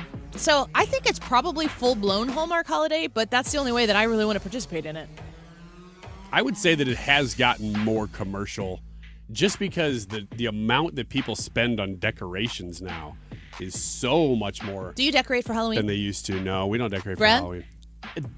I have LED lights that I change the color on for Halloween, and that's. Do you leave them up all year? Yes. That's cool. I wish I had permanent those. lights. Ones, Yeah, they're Becoming a like thing. floodlights, and so usually like when it's nothing, I just put a regular kind of soft white light that. I'd be highlights really my curious house. if there's anybody listening right now who offers that as a service at their company. Contact me on the Annie Fry Show Facebook page. Send me a DM or something. My Or brother-in-law AnnieFryShow.com. is the GM of one of those companies, but it's in Minnesota, so I can't really help you there. Does he travel? He could maybe. So you guys don't put up Halloween decorations. Does the Hannaford home? The Hannaford Haunted home House in Bethalto does a little bit, like just silly stuff, nothing serious. The Hannaford apartment in St. Charles doesn't really have anywhere to put up decorations. Sure, yet. you could do it on the inside of your house. We carved pumpkins, and we have those like right outside on our deck, but outside of that, not really. Great Halloween decorations for our house, and I love the spooky decor, and I did not get it up this year, so I'm kind of sad about that. Real quick, were you out there listening when we were talking about neighborhood shopping for trick-or-treating? Oh, I was out there, yes. Do you believe it is okay to drive any amount of destination to a neighborhood that you, for whatever particular reason, think is going to be a good trick-or-treating neighborhood? You're not going with a friend. It's not mom's neighborhood. Can you neighborhood shop for trick-or-treating? Yes, within reason. It has to be within reason. What's the reason? So I told you. Or what's unreasonable? Told you earlier that my dad kind of did that for us, but it was, we only had, 20, 25 houses in our neighborhood, and then there was this huge hill to get to like the next closest neighborhood for us. So, and as kids, we aren't going to walk that. It's dangerous, dark. Yeah. We're not going to walk that So by he took you ourselves. there. So he would drive us to those You neighborhoods. didn't go and 2 drive us towns from there. over to the fancy Correct. neighborhood. My within reason is it has to be surrounding streets, a neighborhood that you could say, oh yeah, I live right down the road from that neighborhood. Okay. But if you're just shopping for something that looks good and you're driving around forever, you got a problem with that? I think so. It kind of takes out maybe it makes it Halloween feel more commercial. Maybe that's what it is. Oh, I'll just circle back there to the actual question. You said you don't think it's Hallmark, or you do think it's whatever. What's that? The Hallmark nature of Halloween? Oh, it's whatever. I mean, I like you were saying, I don't ever remember it not being commercialized. It was always like, go buy a costume, go get candy, hand out candy. There's not a Jesus element of it that I'm wrestling with. Not like really. Easter and Valentine's Day. Next text question, 314-241-9797 if you want to text us. What do you got? Oh, shoot. There's so many coming in. I just lost my place. Okay. Using Lord of the Rings here, what character would you be? Brad first. I don't know the I get characters. to I'd be pick my Gollum. character? You get It's the to only pick way. your character first. I'd want to be Sam. Oh. He's the one that I would want to be. Is that Rudy? Yes. Okay. Were you going to pick Rudy? Pick No. Emily. I was going to... The only way to answer this question is anybody but whiny baby Elijah Wood. that kid is so sad. The ring's so heavy. Gandalf. The gray? The white. The white. I don't have an answer to this question. I've seen them, I think. I am going to pick, how do you say this? Legolas? Legolas. Oh, Only because he's Orlando Bloom. Orlando Bloom. And my connection to Orlando Bloom is for Pirates of the Caribbean. Because it's the closest you could be. Yep. I not never an watched elf, Lord of the Rings. but a pirate. So I'm like, yeah, He's a Orlando pirate. Bloom. He walks without bending the blades. Next question. Back to Vic's question here. Do you believe that in future elections the pendulum will start to swing towards the middle? I think what he's asking is, do you think that we will get to a place where middle candidates appear? I'm glad that he asked that question because I put this on X earlier this morning. I wonder if Cuomo's candidacy, the reason he really decided to still run for mayor in New York City was to offer Democrats a psycho far left version of their party because he wants to run for president. And he would be a moderate version of a governor who has served. Granted, he got kind of run out of the governor's mansion in New York, but apparently nobody cared. He's going to get a lot of votes in New York City for mayor. Probably not enough, but he's going to get a lot. But Cuomo is out there talking about moderating the Democrat Party right now. Just a hunch. I wonder if he's pivoting in his head right now to maybe I won't be the mayor, maybe I'll try to be the president. Well, interesting. Do you think it's going to moderate?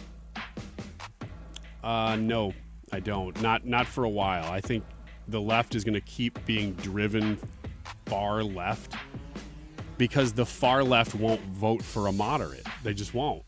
And the primaries is where most of that's decided. So I think the right is going to become kind of the mainstream.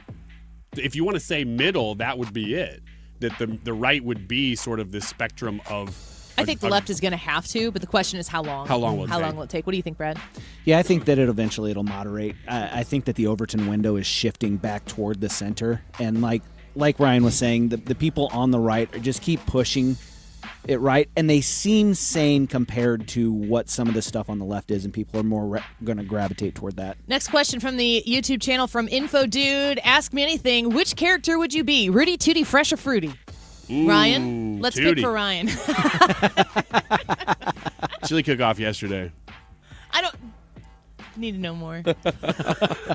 Okay, let's say that Hey, Ryan, here's what we're going to do. You have to. There's 4 of us here. Who's whom? Rudy, Tooty, Fresh, and Fruity. I'm Tooty. Ethan's Fruity. Yo. I would say Annie's Fresh, just because that's like a word that you use for girls. Fresh. And what was the last one? Rudy? I would say that's Brad because he just said he's Rudy from Brad Range. Lord of the Rings. Rudy Range. Brad, would you like to moderate his response here at all? Who's Rudy, Tooty, Fresh, and Fruity? Oh, this is so hard because I don't even know what those words mean. I'll change one. I'm going to leave. I'm I gonna don't make know that Ryan, there's like a right answer to this question. Ryan is Tooty. I would probably. Can he be Fruity and Tooty? I'll leave Ethan as Fresh. Annie, you can be Rudy, and I'll be Fruity. All right.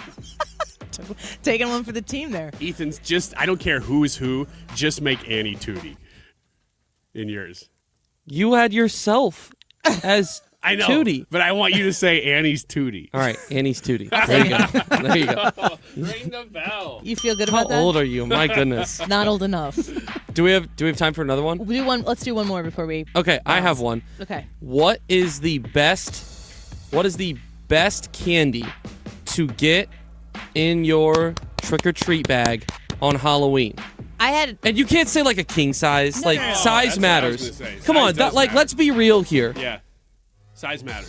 Thank you, Ryan. Why are you so far from your microphone? I'm just hanging out now. You don't want him to say that. I forgot to do radio. You're in I'm chill? just hanging out with you guys. So you're asking about the kind. Like, is it a Snickers or a Reese's or something like that? Yeah. Ryan, best candy to get in your bag. I'm going to say, ooh, man, this is a dark horse, guys. Listen up. Milky Way. That is and a dark horse. full-size Milky Good Way. one. Because, they're not completely uncommon, but they're less common than they used to be, and I never go buy a Milky Way. I always rely on getting Milky Ways for Real things quick, like when this. was the last time any of you bought a candy bar? Ryan? Tuesday. Ethan? I can't remember. Brad? Yeah, I have no idea. I can't remember the last time I bought a candy bar either, like in my adult life, where I was like, I'm going to eat a candy bar. Tuesday? Yeah, it was cookie dough Twix. Best candy to get, Brad? Twix. That's a good one. Yeah, Twix are my favorite. I'm going Kit Kat. You want a dark horse. I'm saying Almond Joy. I Oh love my them. gosh. They're delicious. Shame on and you. you guys will one day have a refined palate. The second one I would say tied for first probably is Heath. I love Oh it. my gosh. Heath is good. Holy happening? cow. I respect that. Andy, Why is she doing dear this? goodness. What's the matter with it? Well, terrible option. Nothing. You're fine, Nothing is Tootie. wrong with it. Which one am I now? Tootie. Mr. Chili Bowl? I'm not calling you that. All right, let's wrap it up with the results of today's YouTube live chat poll. How old is too old to trick or treat? Also, give us some text, 314-241-9797, if it's okay to neighborhood shop for where you want to trick or treat. We'll be right back. When I'm in the shower, I'm afraid to wash my hair. Cause I might open my eyes and find someone standing there. People say I'm crazy, just a little touch. But maybe showers remind me of psycho too much. That's why I always feel like somebody's watching me. You've made our 25th anniversary something to remember. That's right. We've celebrated these last few weeks along with you, both on the air and in person. And we want to say thanks for making it happen. This is St. Louis Conservative, 97.1 FM Talk. I met my wife in law school at the University of Florida. She was from upstate New York and I was from Kentucky. We met at a daily mass at St. Augustine's. She was the most beautiful girl I'd ever seen in my life. After communion, I followed her out of the church and got her phone number. The rest is history.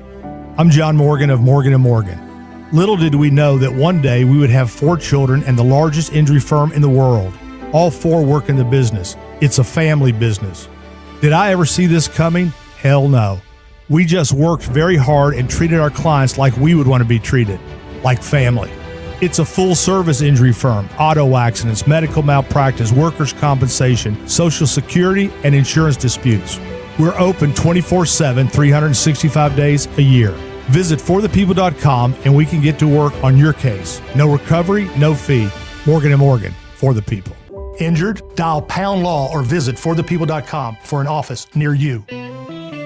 If you're thinking about replacing your windows before winter hits, which is smart, don't keep making the same mistake. Stop replacing your failing vinyl windows on your home now with more vinyl. Lakeside Renovation and Design will install Infinity from Marvin fiberglass windows. They're built to last, they're energy efficient, plus they look stunning, and they're custom built for your home. Installed by Lakeside's expert team, and they're going to offer a lifetime workmanship warranty. If you're ready to upgrade your windows once and for all, you need to visit windowsbylakeside.com. Schedule your free consultation today. Live, local, and conservative.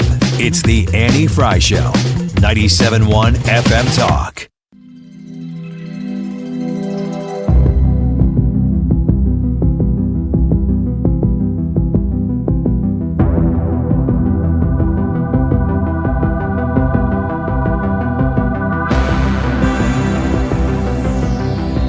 Hard pressed to find a better show intro recently than this one. I put in a request with Ethan for this one before the show. So good. It's a good song. It's just cool. And it really reflects the mood of the show. And like the 80s vibe, the spooky nature of it, kind of that old type of spooky thing that we grew up watching. And the final season comes out, I think, a month from today. Why is it not now? I don't know. Seems like it should be like an October release. Yeah. Maybe they're just not ready. Maybe they also know when people watch this stuff the most. I've read, it's probably Christmas like season. When the streaming season is popping. I have read that the final season of Stranger Things, one of the reasons it's taken so long is because I think it's only 6 episodes, but each one is like a 2-hour movie. Really? Oh, wow. Thereabouts. What? I don't remember what I said, what season we were in, but we were watching it with our older 2 kids.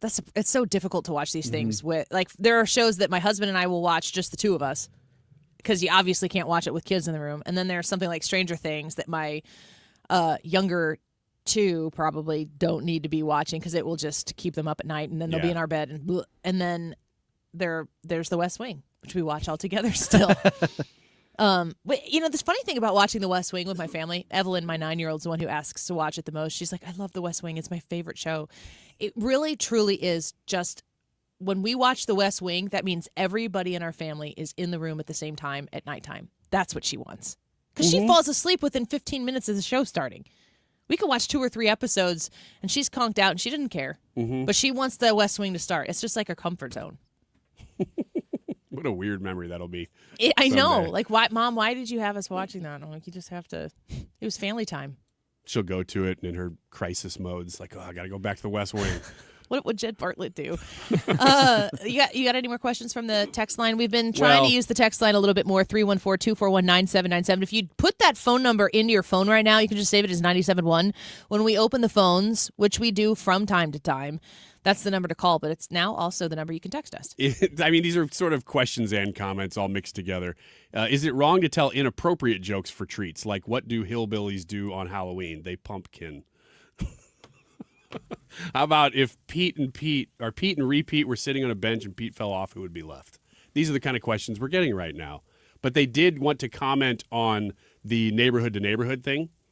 And this is Lisa. She says it's 100% okay to go from neighborhood to neighborhood. It's go time until there's no more porch lights.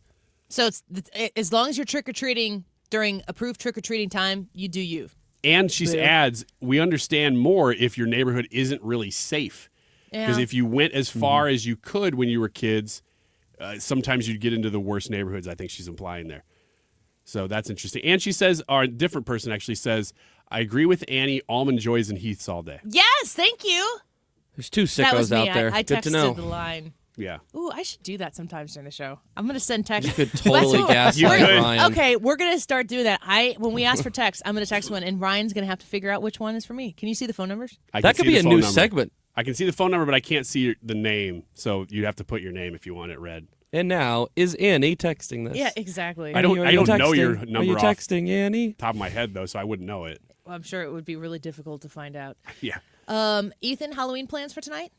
What am I going to do tonight? I am going to eat some chocolate, and I'm going to prep for my college football broadcast tomorrow. That's gonna be What's the broadcast? Tomorrow, actually, I got asked to do Missouri Baptist. So Really? I'm calling Missouri Baptist football game tomorrow. My Congratulations alma for that. mater. Go Spartans. Shine on. Yeah. Ryan, you guys are trick-or-treating tonight. You guys do Halloween parades at all? Edwardsville has a huge Halloween parade. I think Alton has a big Halloween parade. I've always heard of the Edwardsville parade. I've participated in Edwardsville's parade on Before? multiple times. I had a friend that did a hardcore Star Wars get-up for it. They had this huge ship that they had made, and I was always a Jedi. In high school, I did it 2 or 3 times. It is an amazing parade. It was actually really fun. There was a bunch of people there. You walk Main Street. Yes. Super cool. The parade is huge, and tens of thousands of people come out to this parade. This is just a quick reminder that we're going to be participating in the Edwardsville Veterans Day Parade, correct? Yes, we are. I think the whole team's going to be there. That's one of our traditions now. Yeah, we've been doing it for a while. And is it during the day? I don't know the time yet. Okay, I think in the last couple of years they did it during the day, which I appreciated because it's. I think I'll correct myself at a later date if I'm wrong, but I think it's the longest running Veterans Day parade in the country. What? That's cool. Yes. Get out of here. Yes. That's awesome. It's like over 100 years old. That's insane. And I love being in it, and I hope that we'll be able to draw a big crowd out there, of course.